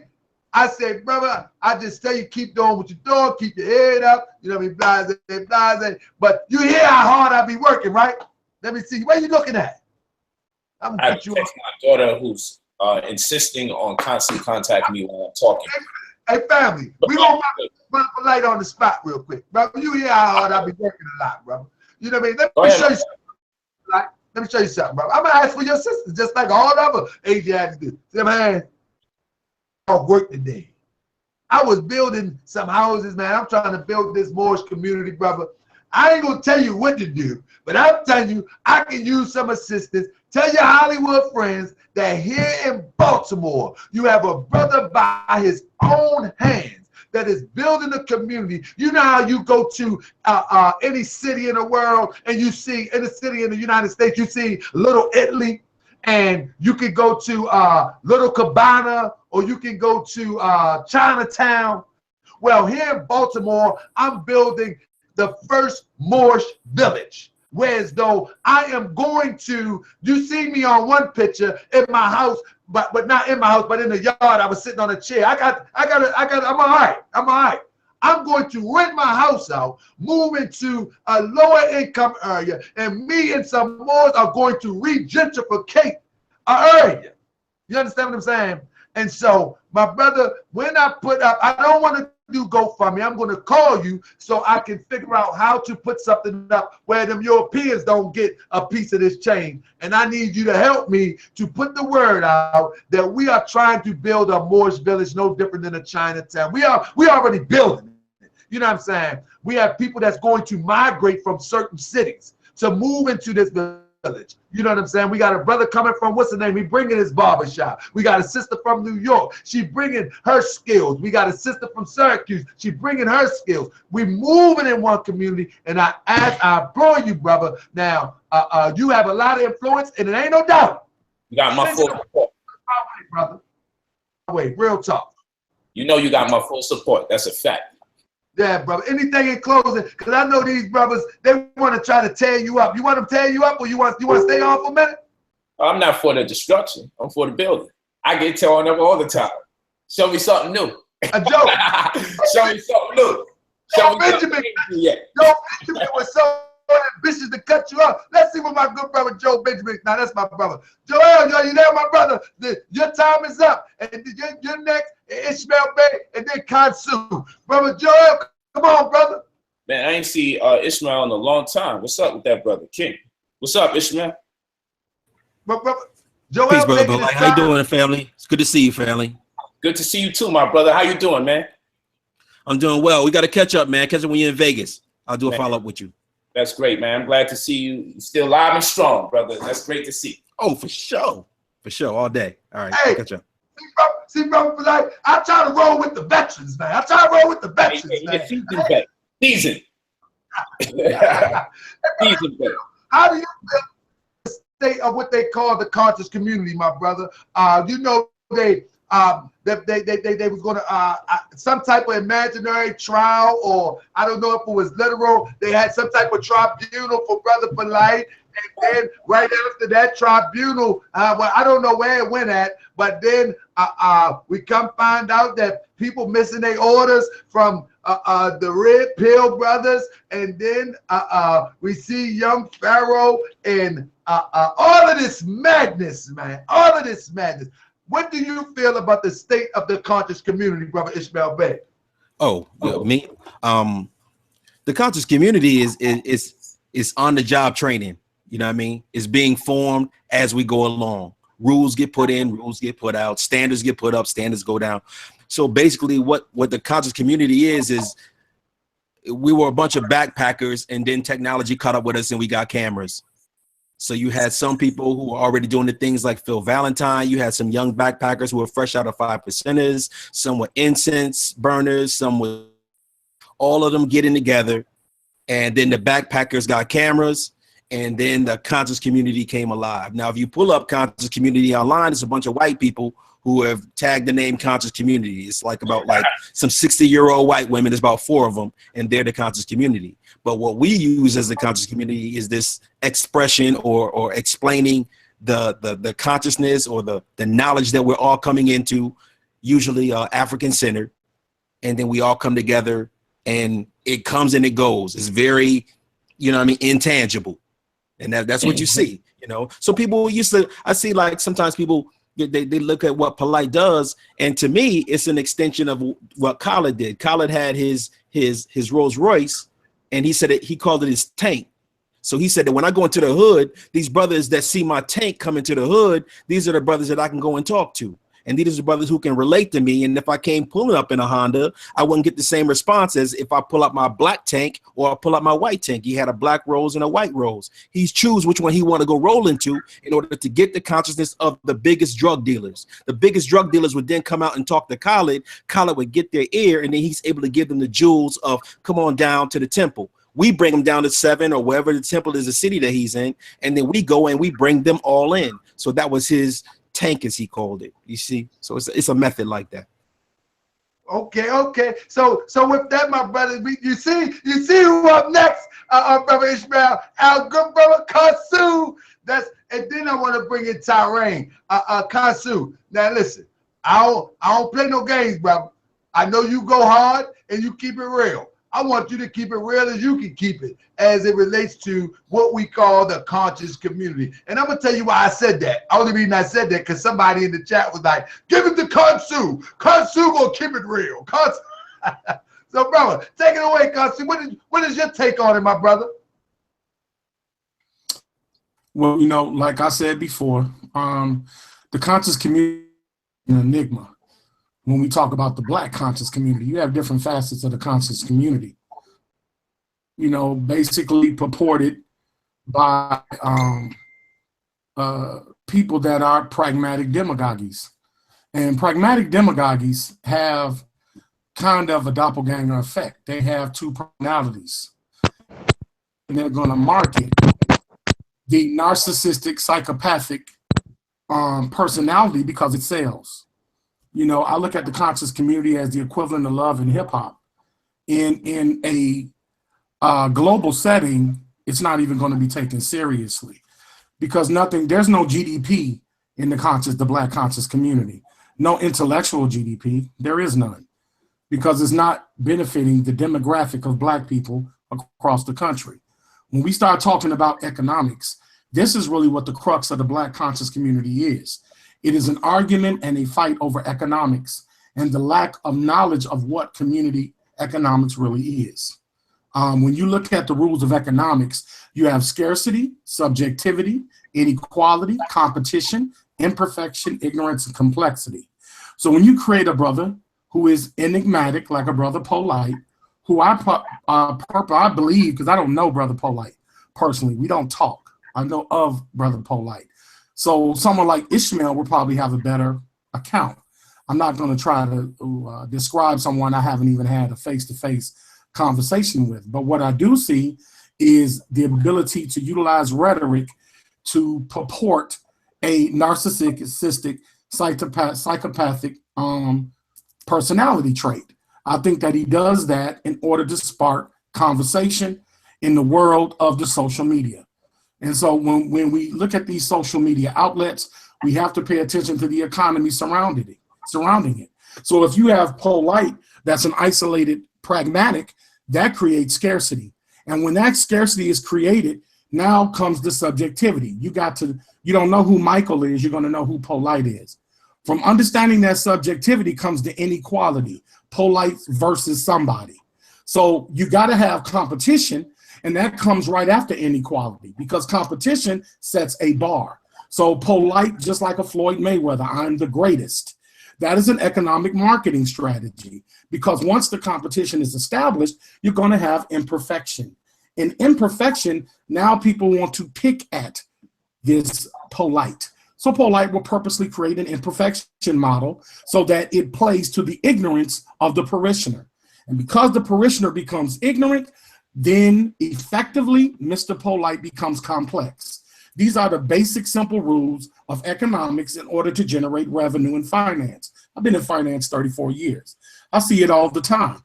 So when you're dealing in the 7 economic rules and then you go into the 8 elements of culture that I speak of on my channel when I teach, symbols, language, values, beliefs, norms, folks and mores, behavioral patterns, artifacts, and eventually social institutions, such as the one you're broadcasting on now. All of these things are correlative to a dichotomy. And so when a false dichotomy is played as a purposeful picture with a European woman and a Black man, that false dichotomy will create argument. So it plays on the ignorance of the parishioners who do not understand business or marketing or even feudalism, capitalism, and imperialism, because Black supremacy looks to subjugate themselves or equate themselves in those dark ages, which is feudalism, Marxism, capitalism, all of these things that develop separation. So if we understand that and we call ourselves truly conscious, then take it for what it is, basic, simple entertainment. Don't add anything more or anything less to it. I'm not going to bring Khalid Muhammad. I'm not going to bring Malcolm X. I'm not going to bring Martha Collins. I'm not going to bring Shirley Chisholm into the Black conscious community because they don't equate to it. Martin Luther King or Malcolm X would not be here on this platform talking in this format. Noble Drew Ali would not bother with it. He wouldn't do it because they would not feel the need to do it. So they're speaking to a certain demographic complex. This is a geo-military political complex called the United States. And because it's that, we are capitalist by nature. Because we are a regressed, oppressed non-white people, we are subject to entertainment, and we have a tendency to give it credit. I do give it credit. It's very entertaining. I watch it sometime in my leisure time. But do I think I'm going to take applicable methods to be functional in the real world with this? I think not. But that's no disrespect to Brother Polight. He does what he does. I can't knock a brother I don't know. That would make me a psychopath and a sociopath. I can't knock a person I seen on the video screen act like I was walking with him yesterday. Polight could be doing great, wonderful things. I don't know. I only see him in large media capacities. The Cleveland, the Ohio, whatever, that was a large media capacity. He's supposed to be there. That's his responsibility in his context of what he represents. So, I mean, where I see it in a no-nonsense fashion, no, more power to it. I'm just not going to add no batteries to it. I ain't going to make it what it's not. Hey, bro, I was with you the whole time until you said Prophet Nova Drew Ali wouldn't be on here. Prophet Nova Drew Ali gonna rock. Come on, man. Well, your channel. My bad. Your channel. Yeah, he'll come on your channel, Tarek. That's right. Yeah. That's right. Come on, yeah, I stand corrected. I digress. Maybe not this time. Hey, Tahar. Hey, Tahar, you know, Khonsu pretty much said the same shit, same stuff. Damn, I gotta work on this cussing, man. But he said the same stuff I said, but he said it so eloquent. You know, you see how he went through and broke down the demagoguery and the whole 9 yards. I've been saying the whole time, man, this stuff is WWF. This ain't even nothing to be taken serious. Know what I'm saying? The real work being done by people that you'll never see on TV. Brother T Duck up next, but let me say this. I got to be totally honest. I was hearing my brother Khonsu, and he said, you know, he never met Brother Polight. And I'm gonna tell you this, and I've told people on camera, off camera, I even told D-Red before, man, Brother Polight, if you meet Brother Polight, you will not be taken aback. The brother is a real good feel kind of brother. You know how you say you feel energy? It's a good feel type brother. It is what it is. And a lot of time we judge people like my brother Khonsu say from the perspective of what the lens have given us, as opposed, he said, I never walked with Brother Polight, so I can't say. Well, I have. I know the brother is not the, if you want to call it monster or one of this high crazy guy about this floss, this and floss. I know he's not that. You know what I mean? I know that. But I felt the brother energy. It's a difference. You know what I'm saying? And I think we as a group of people, if we say that we're conscious, I think we got to give each other the benefit of the doubt and first try to see if we can have a conversation with the brother. Even the brothers that say, well, Polight owe me this or owe me that. Polight went live one time and say, tell me what I owe you, I got you. You know what I mean? And like I just said at the beginning of the show, I said, man, people ask about my t-shirts all the time. I'm like real hesitant because if somebody ordered 20,000 t-shirts and I can't produce, then I'm going to look like the crook. You know what I mean? I'm just sending all the money to me. And I'm like, man, look, man, I got out of hand. My bad. Ain't nobody trying to hear my bad. So I just kind of stepped back from that. But I can say that the brother went live and say, if you did not receive something, let me know, I got you. But I do understand that if this brother getting 55,000 views on something and 10,000 people ordering something, maybe 500 might do slip up through the crack. It's just possible. That's all I'm saying. I'm not defending the brother. Don't say, because a man don't need another man to defend him. What I'm saying is we need to really get to know each other before we pass a lot of judgment. But with that, my brother T Duck said, he said, give me the link. Now, that's my personal view about Brother Polight. You know, brother, my friend. Brother Polight is my brother and my friend. I'm telling you now, I don't care who like it. Saneter is my brother and my friend. I don't care who don't like it. It is what it is. Me and Saneter do not agree all the time. I'm going up Harlem soon. I might have to choke him out. Now, I'm just playing. But nevertheless, that's my guy. It is what it is. But after I choke him out, I'm going to resuscitate him with one of them things. I ain't put my mouth on one of them things. You know what I mean? I'll resuscitate him and we're going to embrace. It is what it is. But my brother T-Duck said, make sure my tassel 360. See, I got to make sure I get my 360. Yeah, look at it. Get it right. What's up, Mo? Hey, brother T-Duck said, he said, bring me on. He said, come through the man. But you bring me on, I'm going to tell you how it is. And then, I'm going to tell you exactly how it is, bro. Talk to me, brother T-Duck. Here we go. Here we go. Let's go. This is what it is. Like, I don't see an issue. We got to understand when we talking to our brothers got to stay our brothers. But now the actions, and it's always got to be love there. But when it comes to the actions, you can always find fault in your brother's actions, but you always got to allow them time to correct it. I'll give you case in point. You know, sometimes it'll be wet when I give it to them because it's so fast when I was in my ignorance. And then when it dry up, hey, you shorted me. You know what I'm saying? But you make it right. All right, I'll be back through. So the whole thing is if somebody's trying to right their wrongs, but that's getting into the paradigm we call consciousness or the unconsciousness. These people promote victimization so much that people want attention, they're quick to become a victim. So there is no time to right your wrongs because immediately once somebody feel like they wronged, or even if they're not wrong, but it has the potential of looking that way, they want to be a victim because that's all we promote. And you got to think about it. If you're a coach of a team, you take the blunt of whatever happens to that team. So if you are bringing up with your information a bunch of people that are easily misled and scammed and things of that nature, you felt as a leader. The burden is. They did kick it. The people. This is not getting you the wins. The people aren't receiving it the way it's supposed to be received. And now if you profited in that interaction and your people still running around here like lost sheep, it got you looking a certain way. But I understand business, and I understand that Brother Polight never put a gun to anybody's head. He tried to teach the people and told the people to read the information. He didn't have time to teach them, but they still tried to buy things because they thought they just wanted that quick fix. They wanted the work to be done for them, not to do the work for themselves. So that's why you got brothers like Khonsu and myself coming in here teaching people how to think for themselves. That was dope what he did with that the 7 liberal arts. You gotta get these shackles off your mind. You gotta build up your self-esteem. That's the only thing that's gonna save us. You know what I'm saying? You got to be able to look at logical fallacies. Who trying to stop? A safety net full of holes.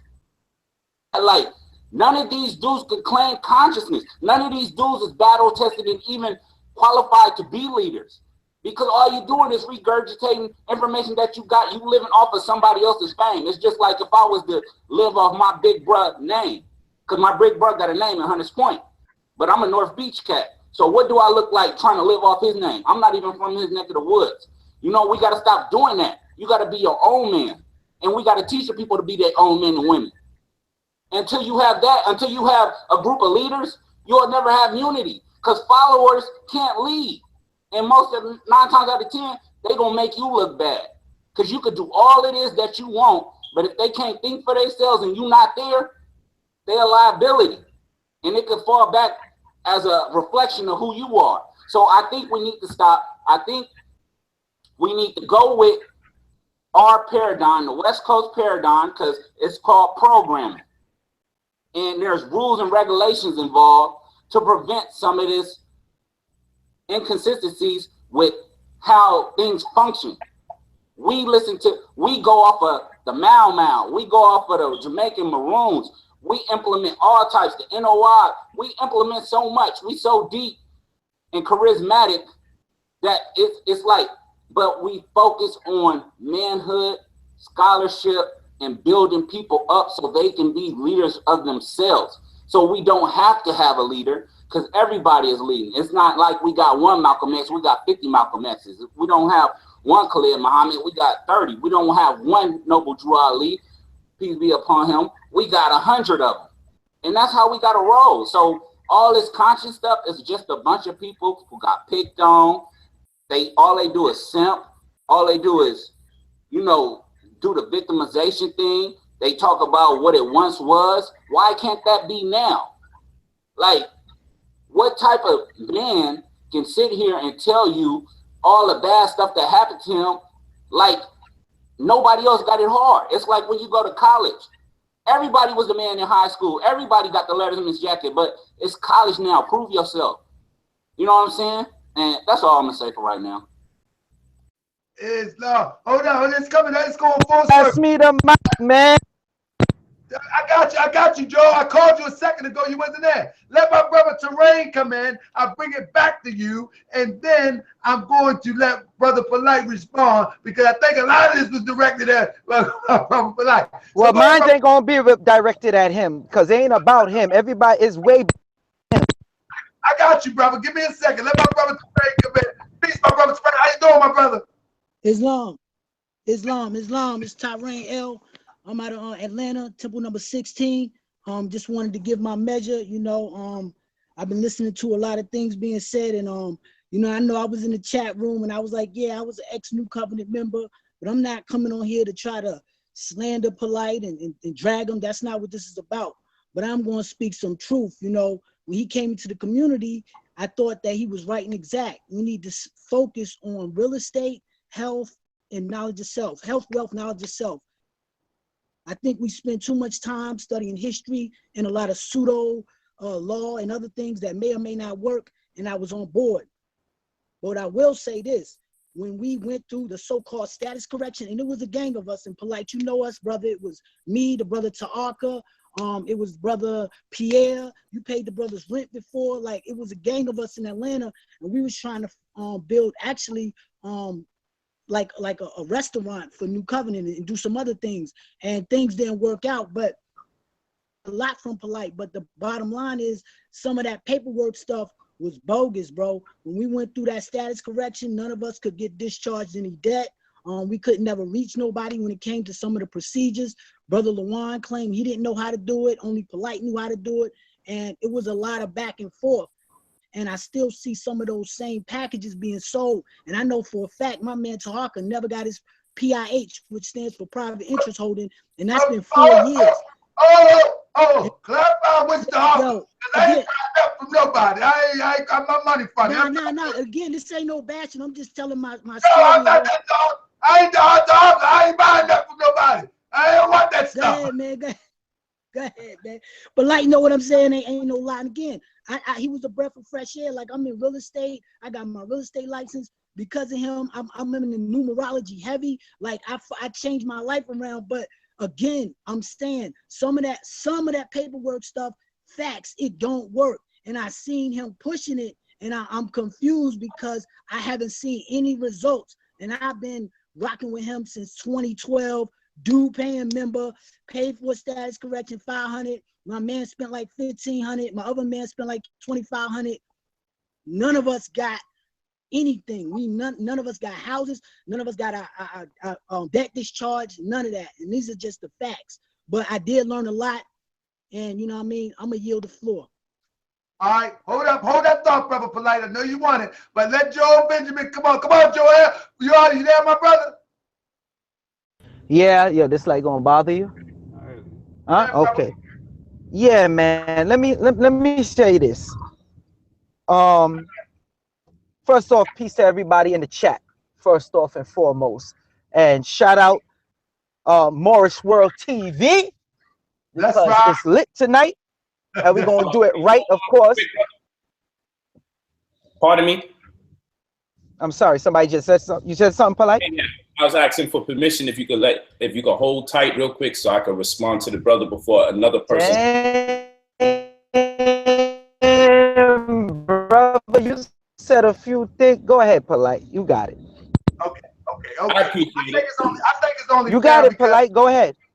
It's only fair because it's hot on Polight by. Let's go. I mean, I got stuff to say too, and I don't feel like, you know, and I ain't defending Polight, and Polight, no, I ain't the one to defend him. You understand? But they want, it's like we making this whole show about Polight, and it's bigger than, but I'm going to yield. Now this whole show is about Moorish World TV. You got to tell me what my show about. What's wrong with you? No, Hawker, you said it's about the conscious community, right? You know what? Let's be honest about it. Polight is, as it relates to social media, he is the biggest thing as it relates to bringing attention to the conscious community. Let's be honest. I beg to differ on that. I'd rather talk about that off air, but I beg to differ on that. But let him go ahead. Let him do his thing. What I'm saying is, I'm not saying if you like or dislike him. That's not what I'm saying. That's not what I'm saying. That's not the point. The point that I'm making is, I know. That the brother has brought more attention to him and Saneter has brought more attention via YouTube, social media to so-called consciousness or black consciousness, so-called black whatever, than a lot of us. We got to keep it 100 right there. But nevertheless, that don't mean that we agree with everything the brother says. I beg. But the brother, I know you might follow Phil Valentine. It's okay. But it's good. Yeah. But I'm just saying. Peace, because he got a lot to say. No, he want to respond. I know the brother made a powerful presentation about some paperwork, and he want to respond. But you're going to have the floor, and you'll be able to do what you want to do momentarily. Go on, brother Polight. All right, cool. Where's the brother at? I want to make sure he's still here. Brother Terrain 7. He's there. Yeah, I want to make sure. Well, I want to thank him first and foremost for his honesty. So I really appreciate him just keeping it real, him expressing the pros and the cons. So I just want to thank him for that, because I believe he's very genuine in his deliberation. So let me say that. One of the issues that we had back then, or let me speak in terms of his friend Tahaka Bey, because it would be great for him to speak on his own behalf. When speaking to Tahaka Bey, he came to terms with the fact that there were certain things he has to do that's prerequisite to his PI. Is that Ishmael Bey from Florida? I'm not. The brother can specify his full name. No, the brother's out of Alabama. He called the show before and told you that he was an ex-New Covenant member. Tahaka, he called on this show before, Moorish World TV. Okay. Yeah. Oh, he don't spell his name like mine. I just want to clarify that Tahaka Bey, Tahaka Bouquet Bey, I don't buy nothing and try to fix and liberate myself. I can't afford it. My money funny. But anyway, brother Polight, the floor is yours. Okay. So again, I want to thank the brother for being forthcoming with his honesty. When I last spoke to brother Tahaka Bey, we came to terms that there were certain things that he must do that's prerequisite to having a private interest holdings. That was not done. That was not accomplished. And here was the problem. Here's where the problem comes in on our end. The lack of education prior to people purchasing or patronizing. So what we've come to terms with in our new working model, we have a set series of videos that's exclusive to our membership, where people can really get a thorough rundown of what we have to offer, what are the prerequisite steps, and then where and what does it amount to? Because with all this stuff about debt discharging and everything like that, so many people, when they hear the word status correction, their mind goes into several different places. And so in the learning process, I realized we have to have some kind of educational program that we could direct people to so they could better understand our servicing. And that's where that goes. So I apologize for any shortcoming that may have come your way, but I can guarantee now, which is also in my books from the time I wrote on status correction. If I were to ask right now, what is status in law? Based on status correction. If I ask my brother right now, what is a status correction? I will ask you, what is a status correction? It was my understanding it was from becoming a debtor to a secure party creditor. Okay, and what would that mean? It means that because you know a debtor cannot own property, only unconditionally. So it just means that you're in you have a superior lien position. Okay, you would be talking about a perfected claim, but a status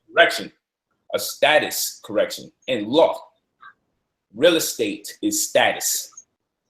That's what real estate is. If you look it up, even etymologically, you'll see that real estate means ranking, positioning, or status. So what has to be corrected is your relationship with real estate. That's what's being corrected. So it's the person, because most people think when they get a status correction, they think the person is getting a status correction. But there's the nuance. The person that gets the status correction would be your investment vehicle, namely a trust, because a trust is synonymous with the word person or legal person or fiction or legal fiction or entity. So a person gets a status corrected. That is the relationship amongst you, the trust or your investment vehicle, to preference would be the trust, as it relates to the property. People say that they're a secured party debtor. What's the number one thing you have to be a secured party? I will ask you real quick, my brother. These are all things that I'll be honest, bro. I don't. Huh? Yeah. I don't remember. It was so long ago. It's not a problem.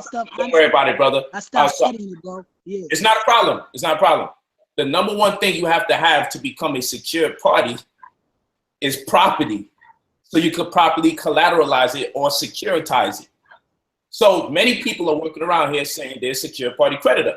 And if I were to ask them, where did they protect their security interests, or where is the security interest, they wouldn't have one. Many people file UCCs,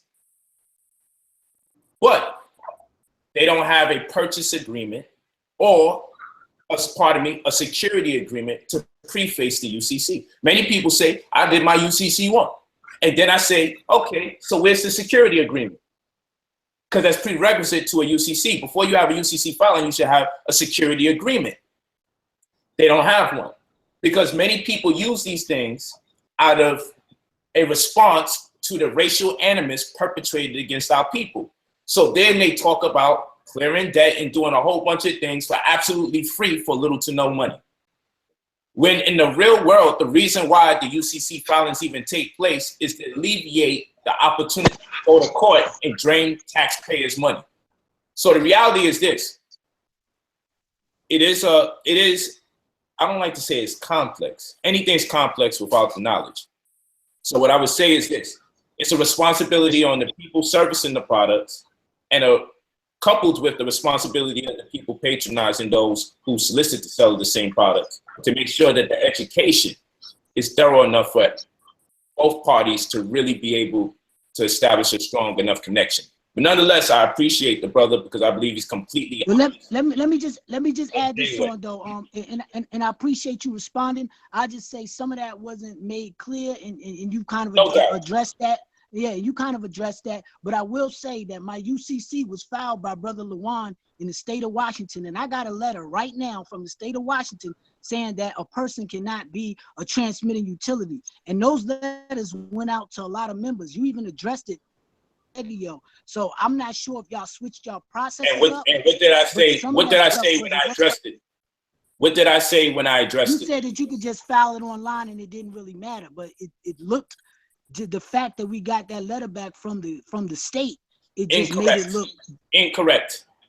The year came in. You said you could file it online. I understand, brother. Yeah. Another thing you can look up. The year came in when they changed the laws for UCC. Why?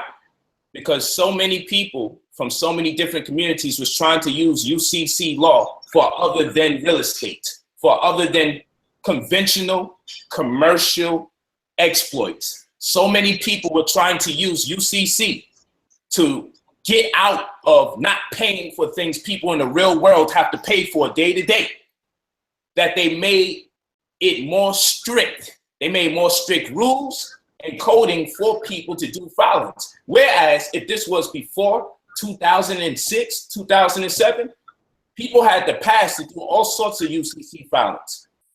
After a certain year, they decided we're gonna cram down, because you had sovereign citizens movement. You had people running over people, committing vehicular homicide, saying that, hey, I don't have to be obliged to your laws because I'm a sovereign citizen. Hey, I don't gotta pay taxes because I'm a sovereign citizen. Hey, I'm gonna pay. Can someone put their thing on mute? Hey, can someone put that on mute? Hey, I'm going to do whatever the hell I actually want to do, void of your laws, and I'm going to use UCC out of its normal convention, which in most instances ascertain to real estate or property in general. We're going to use it for all sorts of racial reasons and purposes. And once you start using UCC to defend yourself based on race, you wind up into those nuances in law where you wind up having issues. Many times members come into the community with one thing in their mindset to do, despite what we say to do. And when they get enough knowledge on where what goes in terms of the documents, they do their own little spin. I'm not saying that's what you did. I'm not saying that's what you did. So what I'm telling you, brother, that when you're looking to educate a community that's a very low political cognition and low economic cognition, the burden of responsibility is not only on them, but if we take pride in us being leadership, we have to work just as hard to see if we can educate thoroughly before you even decide to do anything. Now, other institutions don't make it their responsibility to teach you anything. You could go through 14 years of school from pre-K to 12th grade and learn nothing about real estate, and they still sell your ass real estate. But then they'll tell us before we sell you something, make sure you educate people thoroughly. Well, that's our responsibility because black man to black man. But in the real world, don't no one give a damn about educating you. The bank doesn't care about educating you. The real estate firm or company doesn't care about educating you. They just sell you the goddamn product and you go in with all fucking risk. This is love. So we take the time out to say, you know, we got to. Yo, my nigga, you good? Yo, my nigga, you good? You good, my nigga? Like, I'm ready to sign back up to New Covenant. You good, my nigga? This is why you brother Polight. You good, my nigga? No doubt. I said in that WGA bird, but Top Rank, come on, my brother. Top Rank, Ellen. It's all good. So what I was saying. Look. That's all right. Real quick, Talker. One more thing. Come on. I would like to believe he wasn't being facetious. I believe a big portion of his spirit actually means what he was saying, and I'm gonna keep that. But again, what I would say is this: I wouldn't forget something that requires so much study. The main parts, I wouldn't. But that's me. That's not everybody. I wouldn't forget what a secured party is or what it entails. The reason why I asked that question, because if I'm a secured party and I understand what it means and represents, I know I have to have some kind of property, real property. I know what a transmitting utility lien is. A transmitting utility lien is a fiction, okay? And most times people start speaking to you about transmitting utility liens, it's because they're trying to get something free. Something from nothing. So a lot of the UCC movement, secure party creditor movement, pulls in people based on popular rumor that they can get something for nothing, like discharging all sorts of debts and everything. But when you're a secured party creditor, you should have real property and retitle it to an instrument, right? Or your trust, as we should say. And then you establish your relationship amongst you and your trust via UCC1 filing, who's creditor, who's debtor. And then you properly collateralize that property in respect to whatever engagement you have with another party, which would be codified not by the UCC1, but by the security agreement first and foremost. So this stuff right here is probably over a lot of people's heads anyway. Brother, like, that's a whole nother show, brother. Like, I was letting you go, brother. Like, hey, let me tell you, why can't we just put our 16 U.S. Code, subpart 786. You know Say it again? What was that? Who's that? 16 U.S. Code, subpart 786. That was Brother Khonsu. 796. I want to let my brother Joel Benjamin come in real quick, but my thing is this. Why can't we just put our money together and just build a community together and put a little a vegan store, a school? I'm gonna tell you why. I'm gonna tell you why you can't do that. Why that seems so hard? I don't get it. Hey, Tahaka, I'm gonna tell you why you can't do that. I can't tell you why.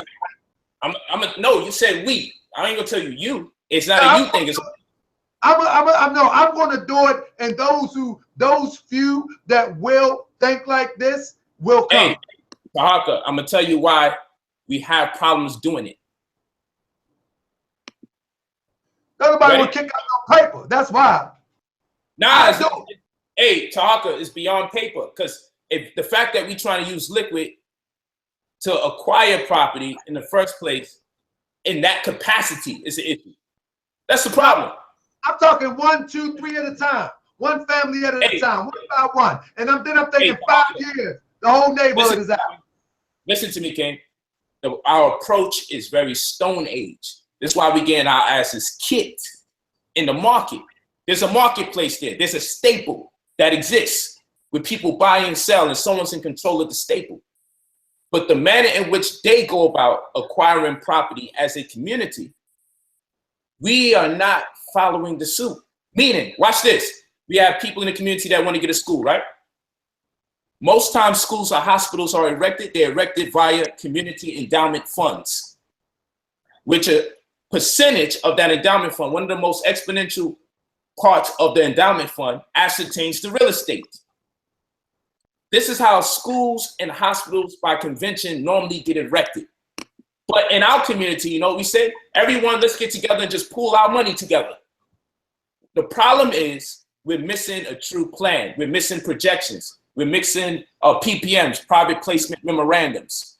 Okay, we're missing those things that entail strategy so we don't find ourselves in a space called the gray area when we actually start getting some kind of momentum. Because after the money comes, we'll realize we either shorted ourselves, didn't really plan this thing out right, or we'll be surprised in the interim of us building. And then that discourages the community as a whole. People point fingers, blame each other, and then it's going to take some years before we get the ball back rolling when we find another influential teacher, kindly spirited, heart like yours, to help mobilize people in whatever capacity. So what I'm saying is, the problem is that the speakers are one thing, but the speakers have to be educated enough to put people in place that have mastery or proficiency in effectively mobilizing the masses in places where they may not demonstrate strength.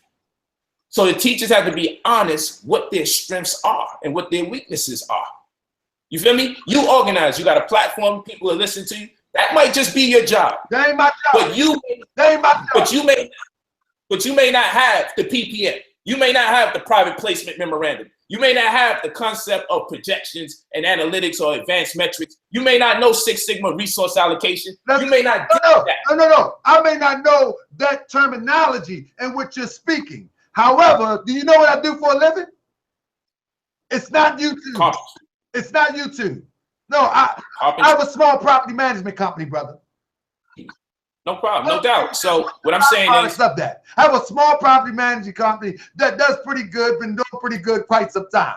So when you're talking about projections, maybe I do not know your terminology, but trust me, I know how to plan, I know how to execute, I know how to meet my benchmarks, I know how to meet the Brother Talker, I'm sure you know how to plan and execute. What I'm saying is, when we talking about nation building, we're gonna really need some people that occupy specific positions where they actually have way more proficiency.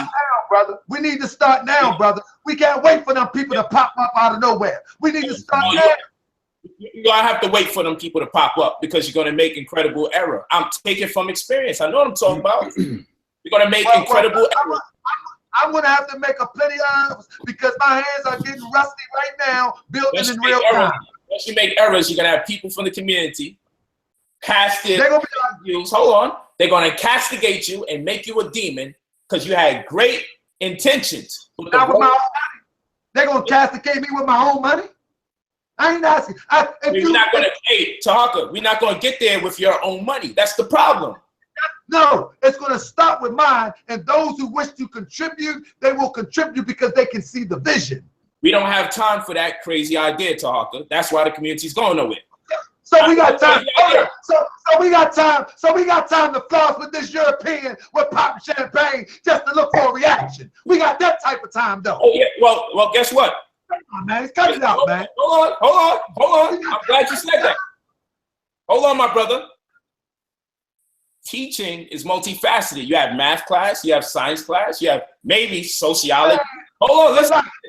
No. You ain't gonna run the circle and do the hopscotch and then the jump rope and then the double dutch. What I'm saying is, you're telling me I don't have time to take the initiative, but you got time to do your method of teaching that's unconventional by hugging up on the European.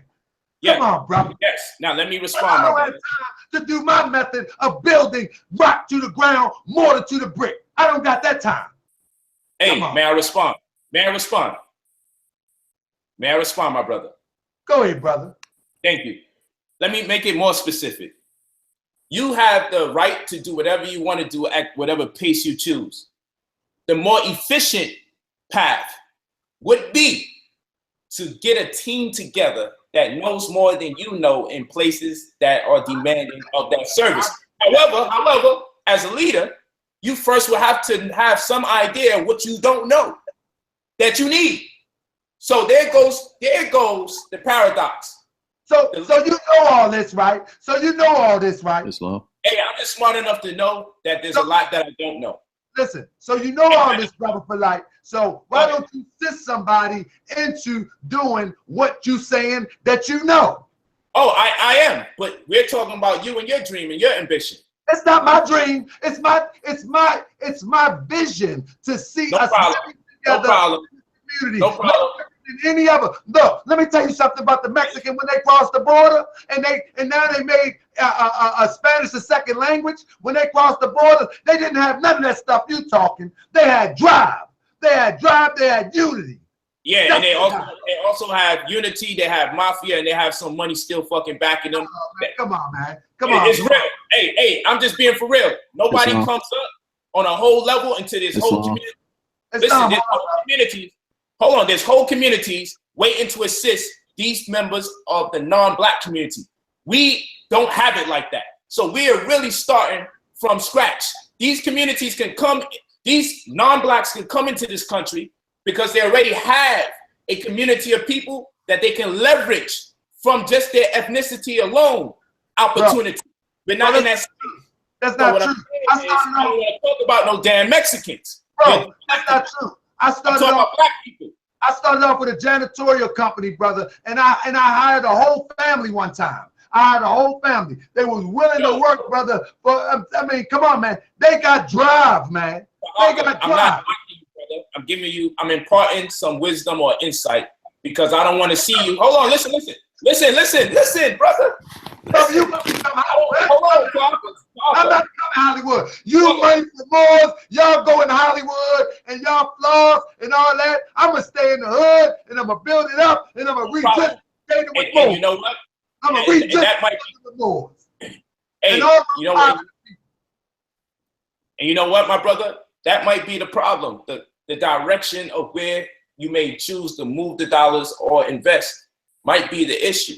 But that's a whole nother conversation because I support gentrification. I'm down with it. I'm all down for it. But that's another. With positive people and Moors, we're going to regentrificate a street, and we're going to take that street to the next one, to the next one, to the next one. Hey, what I'm telling you is this. Positive people don't make the world go round. Business people do. So I'm telling you, you get all the positive people in the world you want. If they don't have proficiency, suitable proficiency in the preceding degree that warrant attention to task at hand, it will inevitably fail. And not only will it fail, the person with the great heart, with the vision like you have, will be terrorized and maybe never have to do it. You know why I fail? You know why we fail? Because we don't support one another, even in the endeavor. Even in the endeavor, you're sitting there telling me that before I can even endeavor, I need to think bigger, achieve bigger, and bring other people. And before I even endeavor, before I think big, I need to bring this high intelligent people in order to even think big. You are on that. Hey, brother, more peace, more Islam, more. Islam, yo, when the president, hold on, Islam. Let's keep our discipline. I've been very disciplined. Nah, I ain't gonna be no discipline no more. Come on, now. All right, come on, brother. Listen. When the president takes seat, he has a cabinet. I agree. Within the confines of each cabinet, there are people that work within the confines of that cabinet. I agree. So all I'm saying to you, because I presumed I was talking to a Moor. That's what I presume. I am a member of the Moorish Science Temple of America. You don't think I got a cabinet and a group of people behind me? I never see them. I don't know what you're talking about. So you're not supposed to see them. That ain't for, I'm the face. I don't see New Covenant. I see you. That's what you say. But anybody in the community can tell you otherwise. I see you right now. I see you, Armanette. I see you, I see Armanette, I see your family. You're a good family. I don't see New Covenant most of the time. I see you. then you haven't come to a debate or a lecture. You haven't seen all them damn security guards and everybody. You haven't seen people wearing our regalia. Okay, I don't mind. I'll send you some video clips, but that is not the purpose. I don't want to see the video clips. I come out, I talk to you on the phone. I didn't see your video clips. My point that I'm making, the point that I'm making, like, the thing that we failed, oh my God. The reason reflecting. I didn't expect you to get so emotional. All I said was this. I can't stand somebody tell me that I can't do something because of this. I can't stand it. I didn't say you can't do it. I said it would be more efficient if you move in a certain. I said I don't know if you know Six Sigma resource allocation or have someone in place that can employ it. I said I don't know if you. Hold on. I don't know if you can put forth a private placement memorandum. I don't know if you, hold on, I don't know if you can get a credit line extended to you instead of you trying to save up fiat, liquid cash. I don't know, because the shit you talking sounds Stone Age. So as your brother. I gotta start somewhere. I can start in Hollywood. I'm finishing up. As your brother. Hollywood. I can't run to Hollywood, brother. I gotta start somewhere. While you in Hollywood, I gotta start in Baltimore. Can I add some insight on this right quick? Just to balance. All right. I think it's like this. Like Brother Taharka contacted me earlier today even. He has a circle of brothers that he keeps in his tight circle. And we all look at the Moorish World platform as a body that's kind of a vehicle that we all use as a platform of us as Moors. So he does have like a council of brothers around him, but I thought that y'all was on the same page because I think he realized he had a blind spot and he said, Brother Polight, can you assist me on this endeavor? And I thought Brother Polight said, you know, all resources are yours 100%. So I thought that y'all was saying the same thing. So I think that's kind of what Brother Polight was trying to say to Brother Taharka was that I'm here to add some insight to some blind spots that maybe will help you on what you want to achieve. And I think Brother Taharka is wise enough to know that there's some spots that he knows that he can't cover, and he does go to people for counsel. I think Brother Joel Benjamin had something that he wanted to add also. Thanks a lot, Ish. I'm gonna get you back, Marcus. Showing out, bro. Back crazy. Joel, I can't stand for Joel Benjamin. You're up next. I cannot stand. Go ahead, Joel. Hold on one moment. I cannot stand when somebody tell me I can't do this because of that. I can't do this because of that. Brother, that's how I got started a business, because I didn't go to school for anything. And a friend of mine said, man, you ain't gonna be able to do this, because of that. And I just pushed and forged forward. And here I am today. I'm all right. You know what I'm saying? So my thing is, if I endeavor to do something, I believe that the doors will open for me. The people will come and join me. All the help that I need will be there. Now, you might call that spooky. You might call that what you want. But I'm going to build this community. It doesn't matter what anybody say. I'm not. Huh? No. What I'm saying is, I'm going to initiate it. I am going to initiate it. And listen, you can't do it all on your own, big bro. Listen. Yeah, don't be on the hamster wheel, dog. That's all he's saying. He don't want you on the hamster wheel, burning your energy and being pointed out as the bad guy. He just don't want you to fall for that. What I'm saying is this: if I reach out to Joe, got a store, Brother Polight flossing in Hollywood. If I reach out and say, man, what can y'all assist me with? Brother Polight gonna say, well, where's your team? Where's your business plan? Maybe. I don't know. That's what that sounds like to me. I'm telling you, brother, trust me, I got this. Then I reach out to Joe. Huh? Let me tell you a story of me and some of my brothers in the conscious community. Hold on, man. I ain't reaching out to none of y'all. I see y'all. Hey, Taharka, can you let Joel go, man? On the real, brother, let me say one thing to you, my brother, because I don't want you to hell no. I don't want you to misconstrue my disposition, because you got my full support. I don't got to control nothing. In fact, I don't want to control nothing. You have a mission. I said I'll support you where I can and live my life, because I still got my mission. But it don't mean I can't contribute to your mission wherever I can fill in space. I'm the man in my world, so I don't have to be the man in your world. Pause. So what I'm going to do is this. When I was building with some of my brothers, they was like, hey, why you can't get some bread from such and such and get them to donate? And I said, man, I can't be getting donations on your behalf, because I don't even ask these brothers to give me cash on my behalf. So if anybody gonna get some cash from a donation first, gonna be me, because I ain't never asked yet. So the thing was, King, you could get some bread. This is several brothers that are my friends in the community. And I said this to them. I said, you know what, do me a solid.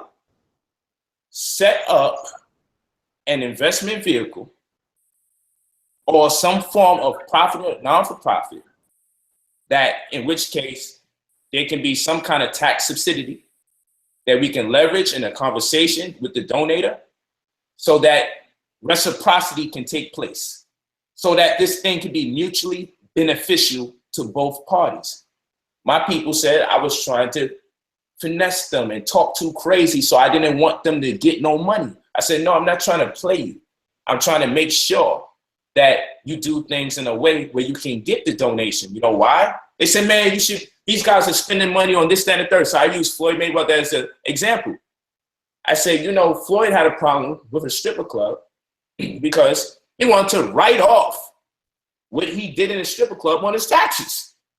So I said, while you think he just throwing shit away, there's still a method to some of the madness that you see. Now, maybe other people follow behind them and just throw shit away, no taxes. That's their world. But what I was saying to my brothers was this. You'd be more likely to get more than the 10,000, 20,000 you're asking for if you have a proposal, that is to say a business plan, and the right type of business infrastructure for them to donate to that is separate and different from the media content that you project day to day. So in other words, if my man is saying the white man is the devil and kill the cracker, it probably be least than likely mainstream brother or sister in sports, music, and entertainment would appeal to their request to donate money towards a mission that sounds like it's saturated in racial animus. So it'd be more reasonable to create a business structure that has a mission statement that says the whole purpose of this mission is philanthropy or humanitarianism in this particular direction, whether it's women in shelters or whether it's brothers transitioning from prison. It'd be important to have a mission statement. If you can put that on mute, my brother. It'd be important to have a mission statement that you've been going on for the. I understand. Oh, God damn, this nigga gonna talk forever, man. I swear to God. I understand that identifies specifically what it is you're looking to accomplish. And in that manner, guess what? I'll ask you this, Tahaka. If you could donate $10,000 and get nothing back, or donate $10,000 and get 10 back, which one would you do? Tahaka. If you could donate $10,000 to Tahaka and get nothing back, or donate $10,000 and get 10,000 back, which one would you do? Are you there, Tahaka? Is your shit froze? I think you take that them 10 racks back. Take the 10 racks back. You feel what I'm saying? So what I'm expressing to my brothers is, if I know I can get X amount of money back for giving you money, why would you still be asking me to give you money and I get nothing back? Now people say because we all black. Well, if we all black, you should want to make sure I also get taken care of on my end. So now the next thing is, when people are starting to do fundraisers, they already have people in position that automatically they're going to allocate those monies to. Why can't we already position ourselves in such a way so we can have like the catcher's mitt on to receive these monies when the opportunity presents itself? This is what I talk to my brothers about. You know what? I disagree with some of these principles, especially the UCC. Everybody's gangster. I've been dealing with it for 30 years. Everyone's pro-black. Everyone's pro-black. Everyone's gangster. Everyone's militant, and no one wants to fucking read. Part of my language. No one wants to read.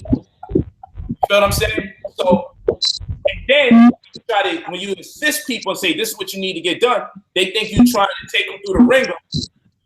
Or stretch the opportunity out to discourage them. When I'm like, yo, hold on. I'm just letting you know the rules of engagement. There's no need. No, we gotta have the opportunity to dialogue with you. Yeah, man. This has been a long, dry ass dissertation.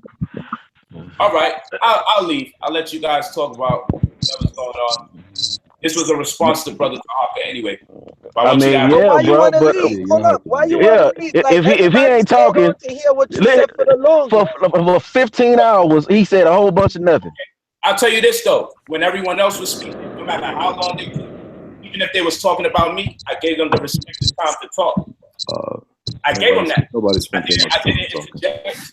I allowed them. But ain't nobody spend that much time talking. Everybody knew how to make their point, wrap it up, and keep it moving, I bro. beg You see what I'm you. saying?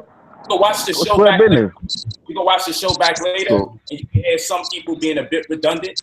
But it's out of long. respect, it's not my responsibility to cut them off. It's long. But it's all right. But you got to understand though, bro. Is it's called a panel for a reason. So that means everybody Yeah. talk for their allotted time. But I've been timing it for an hour. You've been on here talking just you. Yeah. Ain't nobody Okay. talk. Ain't nobody else on this panel talk for no hour, bro. Square All business. right, so you can share that. Hey, But if family, y'all. there's another talking point, then somebody can please, if This y'all have brother, something else you want to share and express, then we can just take it to another direction and just add on to that also. I think that Not a Brother problem. Joel Benjamin had a part of the topic that he wanted to bring and introduce into the topic. So, Brother Joel Benjamin, you can give some insight to where you want to come from, brother, and we can add on that also. It's no problem. No problem at all. Is it available? Could y'all hear me? Yes, sir. We hear you perfectly fine. Yes, sir. Thank you. About freaking time, God.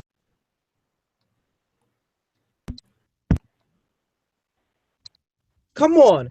Like, we can't keep making this whole thing about this dude. The thing was about the whole topic of the show is dealing with the conscious. Brother Benjamin, you have the floor right now, and you're welcome to take it to the direction of the question that you want to come and enlighten us with, and we're happy to add on to whatever it is that you would wish to share, brother. He muted. Islam. How did he get muted? Let me see. Can you hear me, family? Yeah, we hear All you right. perfectly fine. No one else has control over his screen. He has control. Let me share some information with the family. If I could for a quick minute, because the brother, he did go in for quite some time, and I wanted to address some of the points that he made. One of the main points I wanted to address first, Tarka brought up the issue of Mexicans having unity. One thing I can tell you is Tarka was 100% right. I worked as a chef here in Atlanta, Georgia for 18 years. And one thing is for sure, I've worked with plenty of Mexican brothers that lived 10 to a 2-bedroom apartment.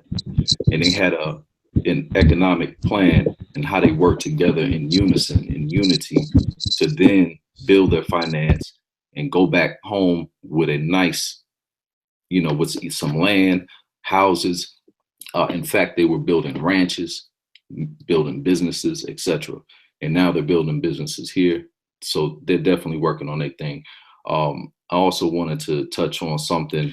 The brother was talking about the 6 Sigma certifications. I just wanted to state, we got brothers in the temple right now with 6 Sigma and ITIL certifications. So that's nothing. But let's deal with the main topic, because we're talking about the conscious community. And since Brother Polight was the main topic, it seems like, let's deal with some of those things that he talked about. So he is head of something called New Covenant, and they believe. Well, he's not currently here right now, so I mean, it's okay. He was here long enough. He jumped off when he saw this hit the screen. So now he can come back on and deal with it or not.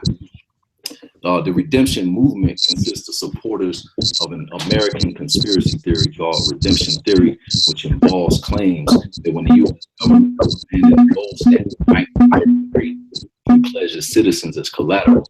And Polight has done this on camera, has repeated that, so that it could borrow money. Other similar theories claim into collateral action happened in 1930 with the establishment of Federal Reserve System. The movement also asserts that common citizens can gain access to funds and secret accounts using obscure procedures and regulations. The redemption movement is related to the sovereign citizen movement.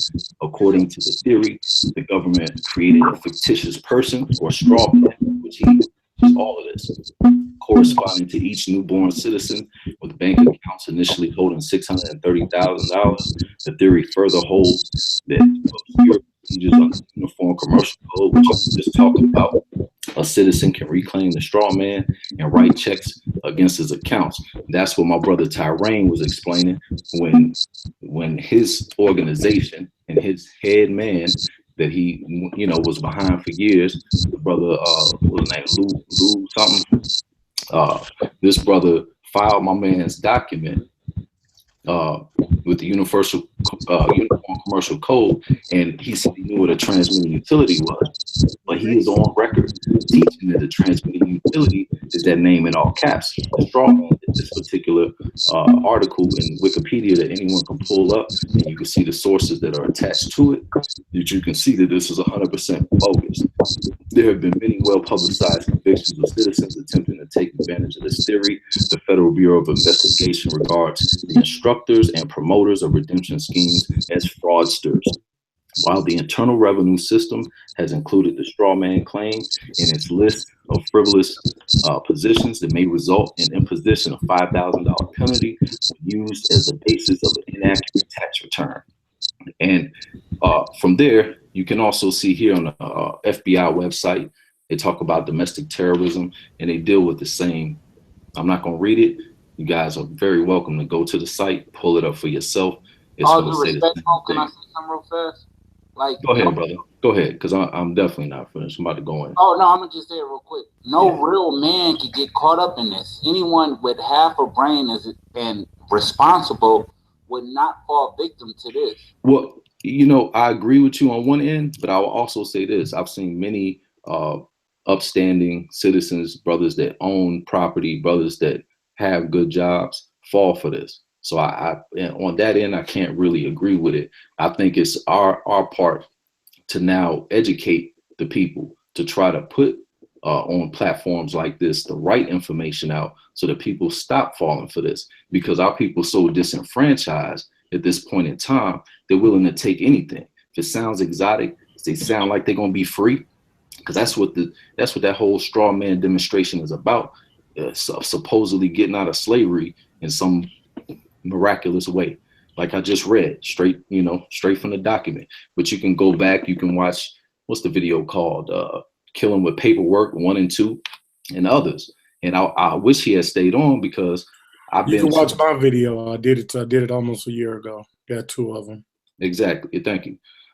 So, you know, again, sovereign citizen movement. And I'll just read just the first little part here. Sovereign citizen movement is a loose grouping of American, Canadian, Australian litigants, commentators, tax protesters, and financial scheme promoters. Self-described sovereign citizens take the position that they are answerable only to the particular interpretation of common law and are not subject to any government status or proceedings.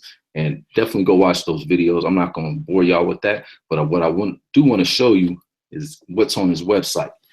So he's still selling these things, these packages. I don't know if y'all can see that. I did screen. Can y'all see those? We've seen them all. All right. So you can see there the new covenant granted administrative mandate for revocation of the $1,000. New covenant dues 1 year discount rate $300. We can't see it now. You can't see it. Share, man. All right, hold on. Let me come back in here. If I just want to ask a quick question here. Is this about attacking an individual? No, not at all. I pulled this up. That's what I'm asking also, because I mean, we try to take it to another direction. I mean, this stuff is unfounded. What you're doing is slanderous. And if no, this is not slanderous. No, you should adhere to the law. No, I'm just saying, brother. No, slandering. We having an intellectual dialogue. Exactly. That means we have exchange of views as a panel. And what I'm saying to you, for your protection, because I'm in the financial field, this is slander, bro. This is not slander. Slander is lying somebody. Okay, brother. Make up things. While the brother was talking, go right ahead. All right, you ain't got to explain to me. I'm not trying to tell you what to do. Go right ahead. I muted my brother because this is what it is. We was talking about the state of the conscious community. I didn't want to get into the idea. maybe you say, okay, well, this happened to me or something like that. I didn't want to, we've been on here since 9 o'clock, it's 3 hours in. I didn't want to get into the idea of just throwing stones. And we can do a show like that now. We definitely can do a show like that, but this is just not that show. The show is about the state of the conscious community, and is it a conscious community? Of course, it got off track. We can do a show like that. I'm telling you, I don't got no problem with it. I mean, but to be fair though to Harker, the dude, the brother who was presenting the little show, he was just responding to the long ass 15-hour diatribe that your boy put on. That's it. So technically, people act like they don't want to hear it, but all he doing is showing that either he full of SHIT, or because if the show is the state of the conscious community, and you just by your own admission to Harker said he is such a figure in the conscious community, well, he's showing that he's a figure in the conscious community that's full of shit. Period. So you want to listen to this? So should we go through 15, 20 minutes with presentations about New Covenant? That's not. I mean, the show got off track. We trying to get it back on track. No, check it. That's not what it was about. What happened was. No, I'm not. The show got off track. I admitted that the show got off track. Now, do we get it back on track, or do we go into 15 to 30 minutes about New Covenant? Hold on, but let's deal with this though. Let's deal with what we're dealing with. So let me explain. I'm telling you, it got off track. Now, let me say when it got off track. It got off track when Brother Polight continued to talk in circles. I agree. It got off, no, I'm not saying it got off track. But keep it on track. No, listen. Get back on track. We still on track. I'm on track. I can't let the brother get his point out. Then we'll see if he getting on track or not. That's all I'm saying. We assuming that he ain't going somewhere with what he's presenting, as opposed to letting them present it and then say it after that. Well, I just want to flag this video. I hope we got everybody who wants to see on here. I don't want to get stuck right there for another 15, 20 minutes, or 30 minutes, or 15 hours, as you just said. I don't want to get stuck. Go ahead, brother Hernandez. Yeah, it's all good. You know what? I'm gonna let it ride because basically all I did was respond, and it didn't seem like everybody got upset about that. So I'm just gonna let it go. You know, because that's all I was demonstrating. This brother made a lot of claims. I just showed what it is. When you look that stuff up online, from all you're gonna see is patriot groups, sovereign citizens saying yay to that. Everybody else, all the scholars, all the FBI, etc., anybody who has an interest in what's going on in the community, in the country, they saying nay. The lawyers are saying nay. This is bogus. It's made up. Mo, can you hear me real quick?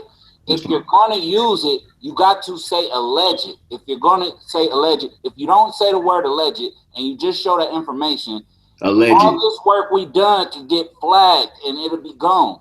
So but y'all see, y'all were talking when I said for educational purposes only. Y'all were too big. Everybody was talking, so y'all didn't hear that. That's on the record. So allegedly, I'm gonna leave it at that. I didn't have a problem with what you was doing. My thing is, I just want to get lost and stuck there for another 15 or 20 minutes. You know what I mean? Because the show did get off track, brother. It did. It is what it is. I was talking for 2 minutes. Brother I didn't stop you. Did I stop you? I ain't stop you. Mo. I just made an observation that hold up, let's not get stuck there, but go ahead. So you could have carried on. I'm trying to get Joe Benjamin on, but his mic don't work. My mic was working good. I had good reception. I done went in the dance and everything. To the stuff, like, come on, man. Like, yo. All right. It's your go. You got it, brother. Come on, talk to us, brother. It's like, it's ridiculous. It's redundant how they keep going on. To tell you something. Honestly, real talk, man. It's like everybody want to break down this and break down that with what's going on, but the fact still remains. It's about the community, and it's not just about one man dealing with this community. And this track the way it is, although it's your show to Umar Bey, too damn far, because there's a lot of people that want to start coming on with the song and dance, and I'm not about dance. We are a people. You got people out here that's actually hurting. You know, if you come to me, you ain't got to tell them because I'm a businessman. You understand? And I know you're a businessman, and this is where the trust gotta be. Now he said something about there wasn't a monopoly. Yes, the hell it is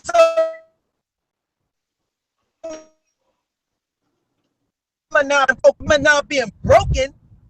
You understand what I'm saying? It's now being broken, but come on, let's admit what it is. Why is everybody want to complain about an individual, but nobody's actually checking the damn individual? They're defending them. That's why my brother D-Red, now I could call him my brother because I understand where the hell he was coming from. Where they say you a scammer and all you're seeing is a bunch of people that's checked. Knowing about it is going on. Right, this one is my friend, that one is my friend. The community is hurting. So you got people that will turn around and say, oh, this one is that, even though if it's a lie, because they're so accustomed to a group of people doing it. The conscious community is jacked up because all this damn friend talk. I'm friend, who's friends with who? That's the problem. That's why the people don't have faith in us. Now, as to the next example about we doing things in the Stone Age, the Chinese are doing things in the Stone Age. The Japanese are doing things in the Stone Age. The Mexicans is doing things in the Stone Age. And all of them come over here and they get what they want. The problem is we keep on dealing with other people that will get along in a dance. And we like, and instead of going on track, we get off track. That's the damn problem. Like what it is. I mean, come on now. Let's keep it real with this. We can't keep making this stuff about one person because a lot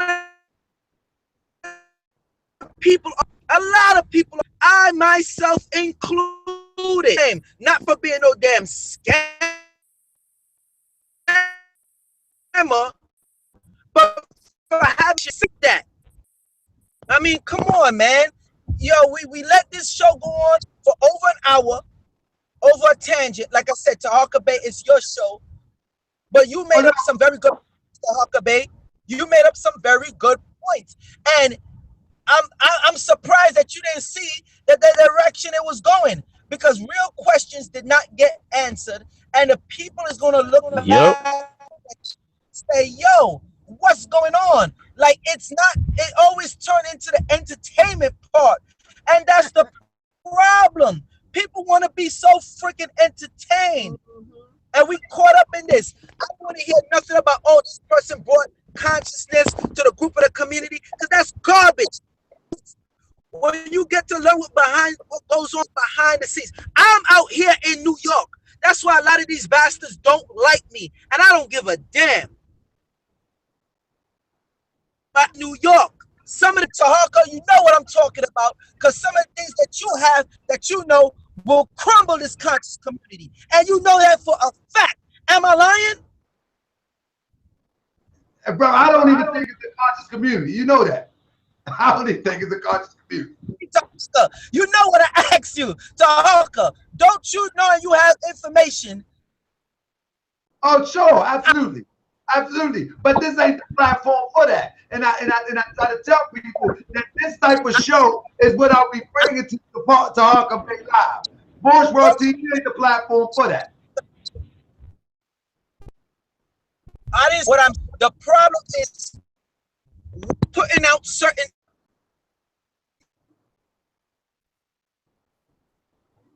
information. People has lost faith, not in just unity, this skin, women, business owner, home women, not caring. Forget about. That's why I go with You got people that's being raped. You have people that's being killed. You have people that's under a heavier oppression. That's what should be spoken about. And these people want to put glitz and glams to our pain, and that's the damn problem. That's the problem. And that's why the people have no respect for us. No other culture is going to have respect for us. I'm breaking up right now because when I was at a place with good reception, it went on like with a whole damn buck dancing session. Like, all right, that's all I got to say, man. I just got totally frustrated that what I thought like it went off in a different direction that didn't need to go for so long. That's all I'm saying. But Joel, the good thing about it, if we say our prayers and we eat right, we can wake up tomorrow and do it again. It's okay. Man. We can do it again. It's okay. Why everybody do that? But we can't do it tomorrow, but we can do it on Thursday. And I would keep the chat simply with the few that was supposed to come on in the first place, and we'll close it like that. But first, tomorrow we're going to have the great Sheikh Brother Ishmael Bey on the show, so we can't do it tomorrow. And we're going to divide the line between Moorish science and your science tomorrow. He's going to break down the history of the Prophet Noah. He's going to break down the history of the Moorish science of America, and then on Thursday, if you want to, or Saturday or Sunday, we can get the panel. D-Red can get it off his chest because D-Red come from H-Town. You know, he got pumped up a little bit. I mean, he got pumped up a little bit. D-Red got something he wants to say. So we got to get D-Red back up on here so he can get it off his chest. I know Hernandez L got something he wants to say. He had some, so he see Hernandez. Yo, Sahaka, before you continue, say what? It's about to die. I wait so damn long with this damn tap dancing session. Oh, Joe, got me crazy. Joe, because I come off the stream, and because you see I'm driving, I'm out here on the road dying. So that's what it is. Judah Nasrallah. Shalom. But look, let me tell you something. We're going to do this again, bro. We're going to do it right. But I wanted to ask Polight. Y'all know, for real, I just wanted to ask my brother Polight one question. That's it. And then it took a turn. But that's what brother, y'all already know. If brother Polight and Saneter come on here, either two things going to happen. Brother Polight, we're going to go back and forth, me and him, with a bunch of questions. This ain't the first time this happened.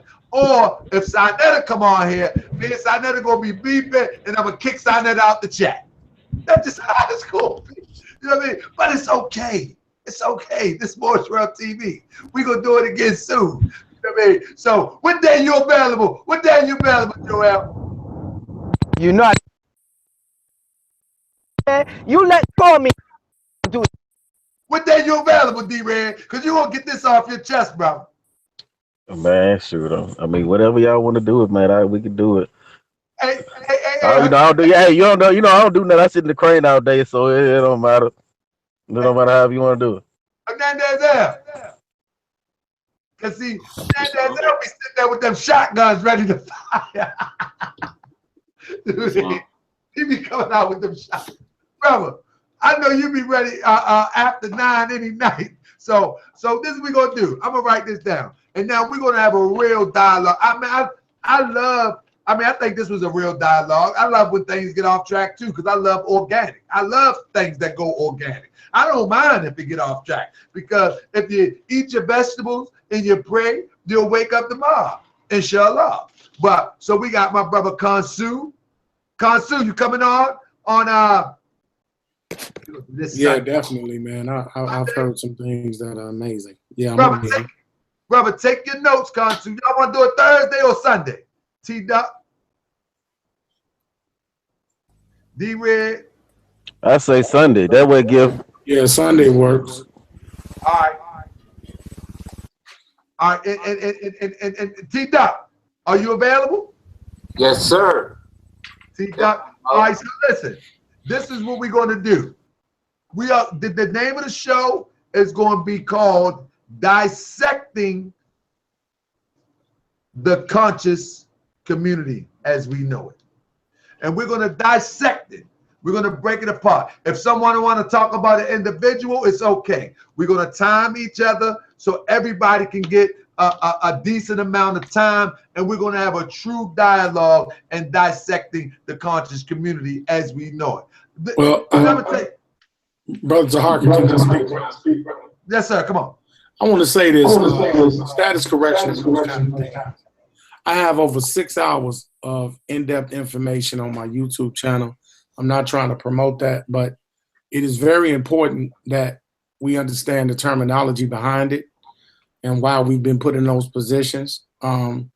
Even the Moorish Science Temple, unfairly, because a few people from that ethnic group, that religious group, thought that it would be appropriate to do that, and it wasn't.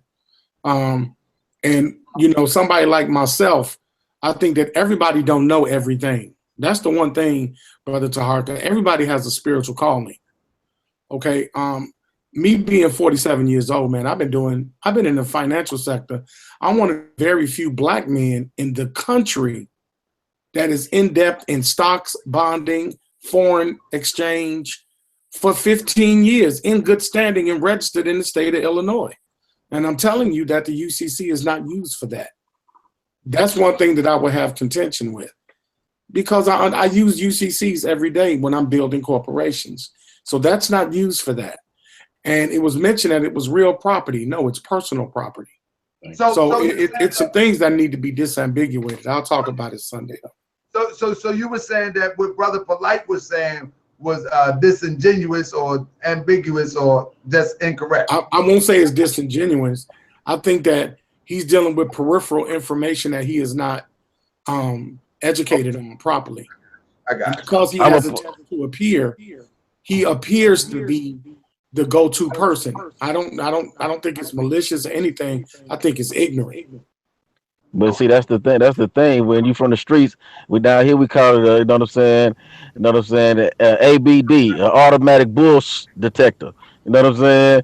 And when you got that, I'm listening to him talking. I'm like, man, this dude full of more shit than a little bit, man. He full of it, man. You know what I'm saying? So look, hold on. We got T-Duck, we got Khonsu, we got D-Win. Okay. Yes, sir. I have noticed when Brother Polight ain't on the show, everyone jumps on him. When he comes on the show, everyone shuts the hell up, pretty much, and let it roll. No, I ain't gonna let you say that. Because Brother Khonsu was putting it out there, brother. Hold on. And I'm not for him or against him. I'm just saying when they notice. As soon as he come back on the show, everyone, oh, Brother Polight. Hey, you do realize I'm the one that ran him off the show, right? I'm saying in general. You do know I'm the one that ran him off the show, right? Brother. So ain't nobody. Don't nobody give a damn about that dude, but you. You slow down. You don't want to jump your ass out the damn window, fool. Don't nobody give a damn about that. Don't nobody give a damn about Polight. Who said give you the one making it. You the one making this bond. Jump your ass out the window, man. Who hang up on me? Real talk. Speak for me. Hold on. Let me mute everybody. I don't want to turn this into a slugfest. Seriously, man. We all brothers in this, and that was a brother just us observation.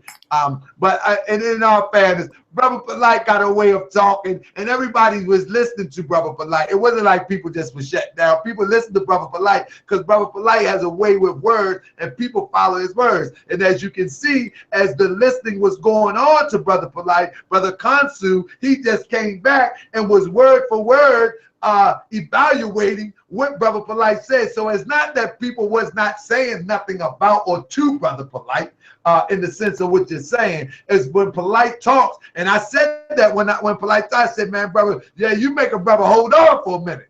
you know what I'm saying? And you listen to Brother Polight, and as you see, Khonsu said Sunday he's going to address some of them things. And then you notice that D-Red, he was going hard. D-Red probably like, man, why you taking up from Brother Polight? Because I didn't want D-Red to go off the deep end. That's why. He from Houston, Texas. I know how they do in Houston, Texas. And I ain't want D-Red go off the deep end. And then my shotgun slinger, Hernandez L, he got them double barrels waiting out. And now then it's going to turn into Brother Polight respond. But Brother Polight just say, man, I ain't with all that. He out of there. Brother Hernandez L, he's sitting with shotguns ready to blow. And D-Red sitting up there with some pistols and boom. But it wasn't like wasn't nobody responding, Brother Polight, but I think you misread that one. But anyway, woo! This was a good show. This was a good show. So let's wrap it up. Brother T-Doc, give us some closing words, and then we're gonna pass it down, and we're gonna return with this dissecting the conscious community and the players. That's what we're gonna call it. And you can say whatever you want about anybody. We're gonna do this on Tahaka Bay Live. Tahaka Bay Live. If you're not there, subscribe. I'm about to put the link in the chat right now, because that's where we going at. And if you got something you want to say about somebody, this is going to be called Dissecting the Conscious Community and the Players. Period, point blank. So, Brother T-Duck, the floor is yours. What you got in closing, my brother? All right, in closing, I appreciate all the brothers on the panel. Thank you for the wisdom. Shout out to the Moes. Shout out to Team Osiris. Shout out to D-Red and his organization. You know, shout out to the Rise Clyde right there. And basically, you got to understand, the situation we in now is only because the leadership hasn't done their job. And if we teach our people how to think for themselves, we'll be in a better place. We can't consider these people as leaders if our people are still in the same condition they in. And if you call yourself a leader, you got to take credit for that. You know what I'm saying? So with that being said, let us that know what the game is and don't want to be perpetuated as weak to the greater society, let's do what men do.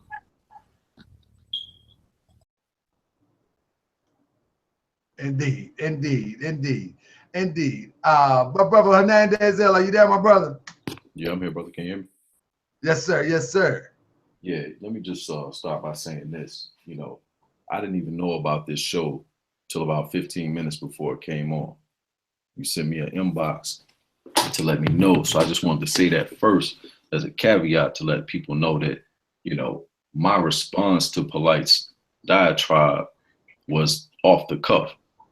I put that presentation together while he was talking because the things he was saying, I knew for a fact were false. So I saw the document the day he got it because I was the brother that told him not to do it. I said, brother, don't do it. I've been seeing brothers fall for that okie doke for too long, almost 20 years at this point. He still did it, called me the very next day. Brother, man, just came back rejected. So that was facts. You know, Brother Khonsu, I can't wait till he goes in on that particular topic. So my intentions was not to attack anyone, but I was simply responding to what he said. Simple as that. Trust me, I can go in on everybody that the brother had up on that flyer because I've either been in a conversation or I've had some type of conflict with everybody on that panel, and for good reason. Not because I'm in a conflict, but because I don't like frauds.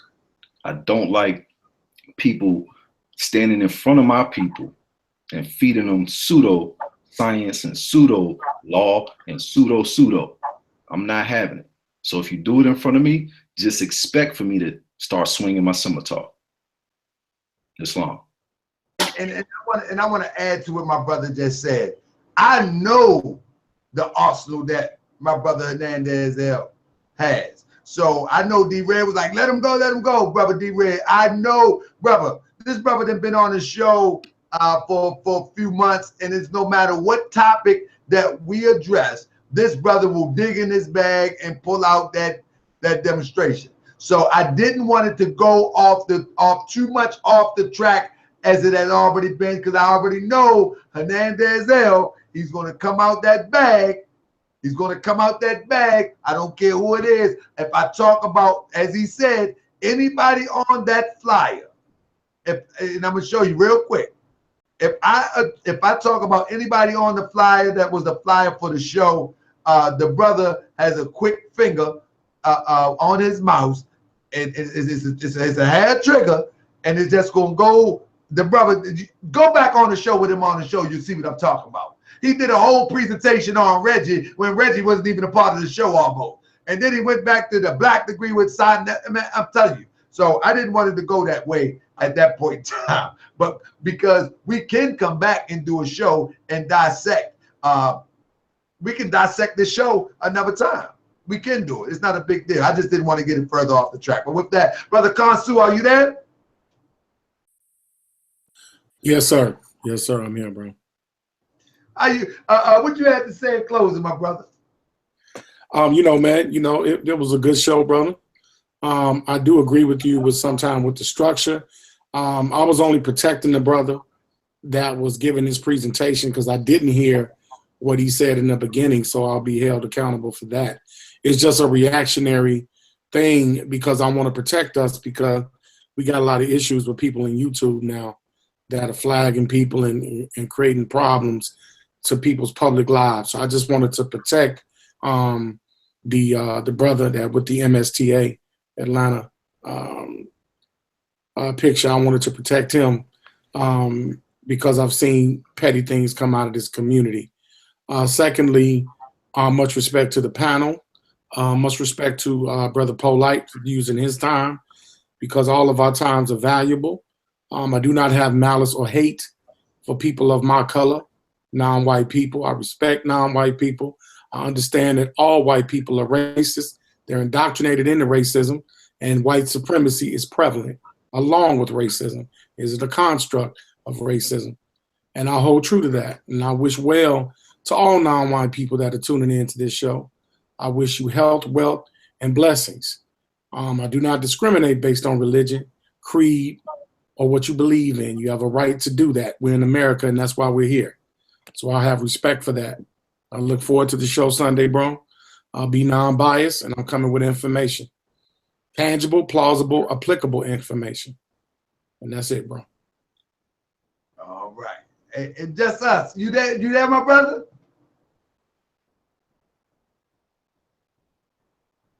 Just us TV. Hello?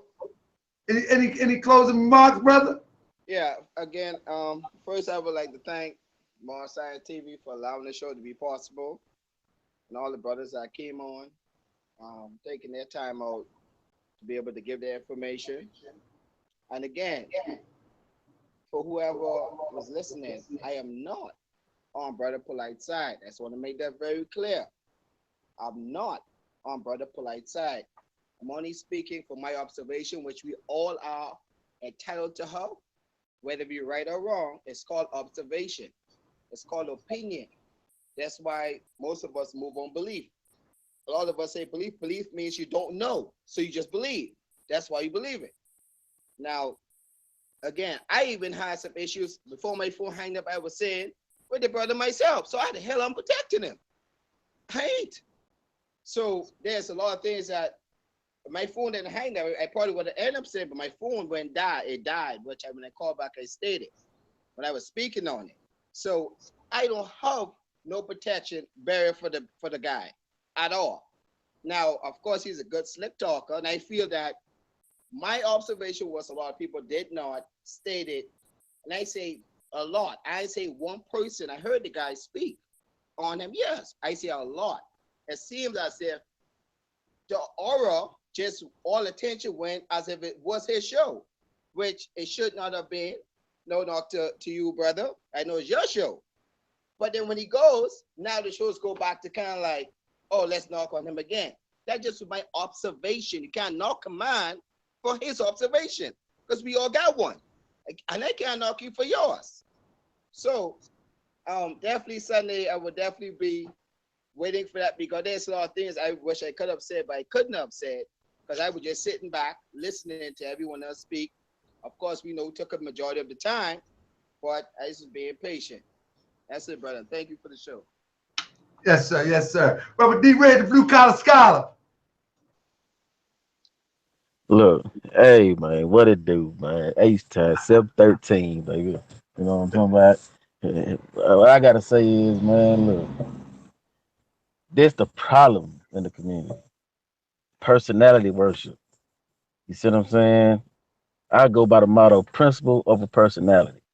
You see what I'm saying? I hold everybody to the same standard of measure. You see what I'm saying? I don't give a damn who it is. You see what I'm saying? And the problem is we people think, see, people think that they above the people that they claim that they represent.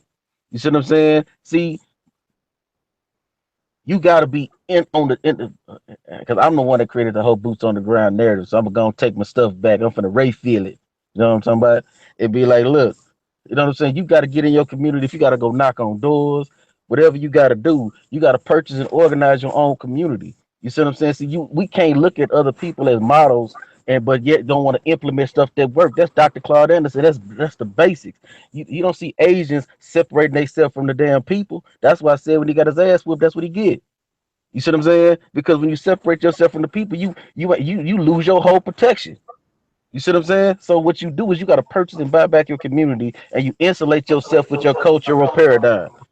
You know what I'm saying? That's common sense, man. This is not rocket science. You know what I'm saying? You think every Asian got a damn degree and a PhD that organize their community? No. It's basic common sense. You think every Mexican got a PhD that's organizing their community? No, because it's common sense. You don't separate yourself from the masses. You ingratiate yourself with the masses to the point where the masses become your protection. I mean, this is basic mob. This is basic. Why do you think the mob insulate themselves with their family? This is common sense. You see what I'm saying? So any idiot that's talking about running off around white folks is a damn idiot, and he is not. He's obsolete. Cause see, once you isolate yourself, nigga, stay your ass on that island by your goddamn self. We don't want you. You see what I'm saying? See, I don't give a damn about none of these niggas. Cause ain't none of these niggas in my community doing a damn thing. You know what I'm saying? They ain't buying back no houses. They ain't policing our neighborhood. That's what I'm doing right now on the block right now. Policing my own damn neighborhood. I'm not waiting for no damn police officer to do it. That's what we do. That my nigga Antoine started. You see what I'm saying? So them dudes is obsolete to me. That's why I don't give a damn about them. Because instead of him staying in wherever the hell he from and we're making a change where the hell he from, he chose to leave. You're a coward. That's a coward move. And I would say another word, but I'm trying to respect my boy Tahaka Show. You see what I'm saying? I don't respect them dudes. Real talk. You see what I'm saying? And that's why I don't believe nothing he say. I don't believe nothing about the cases. I don't believe none of that. Your heart pump Kool-Aid to me, because if you run from your community, nigga, you a fraud, straight up. Because if you really in your community with them boots on the ground, there's no way you can leave your goddamn people. If you really love your people, buy back your goddamn hood. You don't leave your damn hood. Come on, man. Go on with that. Go around on my last. Man, go on. H-Time, 713. That's my good brother D Red, the blue collar scholar. And that's how he give it to you. You know, he be trying to contain himself and hold himself. But hey, that's how he give it to you. But let me say this. Let me tell you something. Family, sure, the show, and I keep saying it got off track. Let me tell you something. This is YouTube. This is not the real work. This is the bridge to get to the work. So if this show go off track, it's not that serious to me. Sorry, we tried again. And we tried again, and we tried again, and we tried again. This is only the bridge to get to the people, to motivate them to do what I'm doing, to do what D-Red doing, to do what Hernandez L doing, Ishmael Bey doing, Khonsu doing. This is only a bridge to do what just us doing. And whomever was on this panel, Tyrone, T-Dub, this is the bridge that people can connect with us and get inspired to do the same thing. That's it. Other than that, this is YouTube. And when we start taking YouTube too personal, we know different than the conscious, unconscious community that we talking about. I don't take this personal. You know what I take personal? I take personal when somebody sit up there and tell me that as my brother D Red just said, you know, basically in retrospect, that basically I can't do nothing in my community. I need to do this. I need a PhD to build in my community. I need to know all of this to build in my community. I say, nah, Cypher. I said, nah. I say Garvey didn't have any of those things.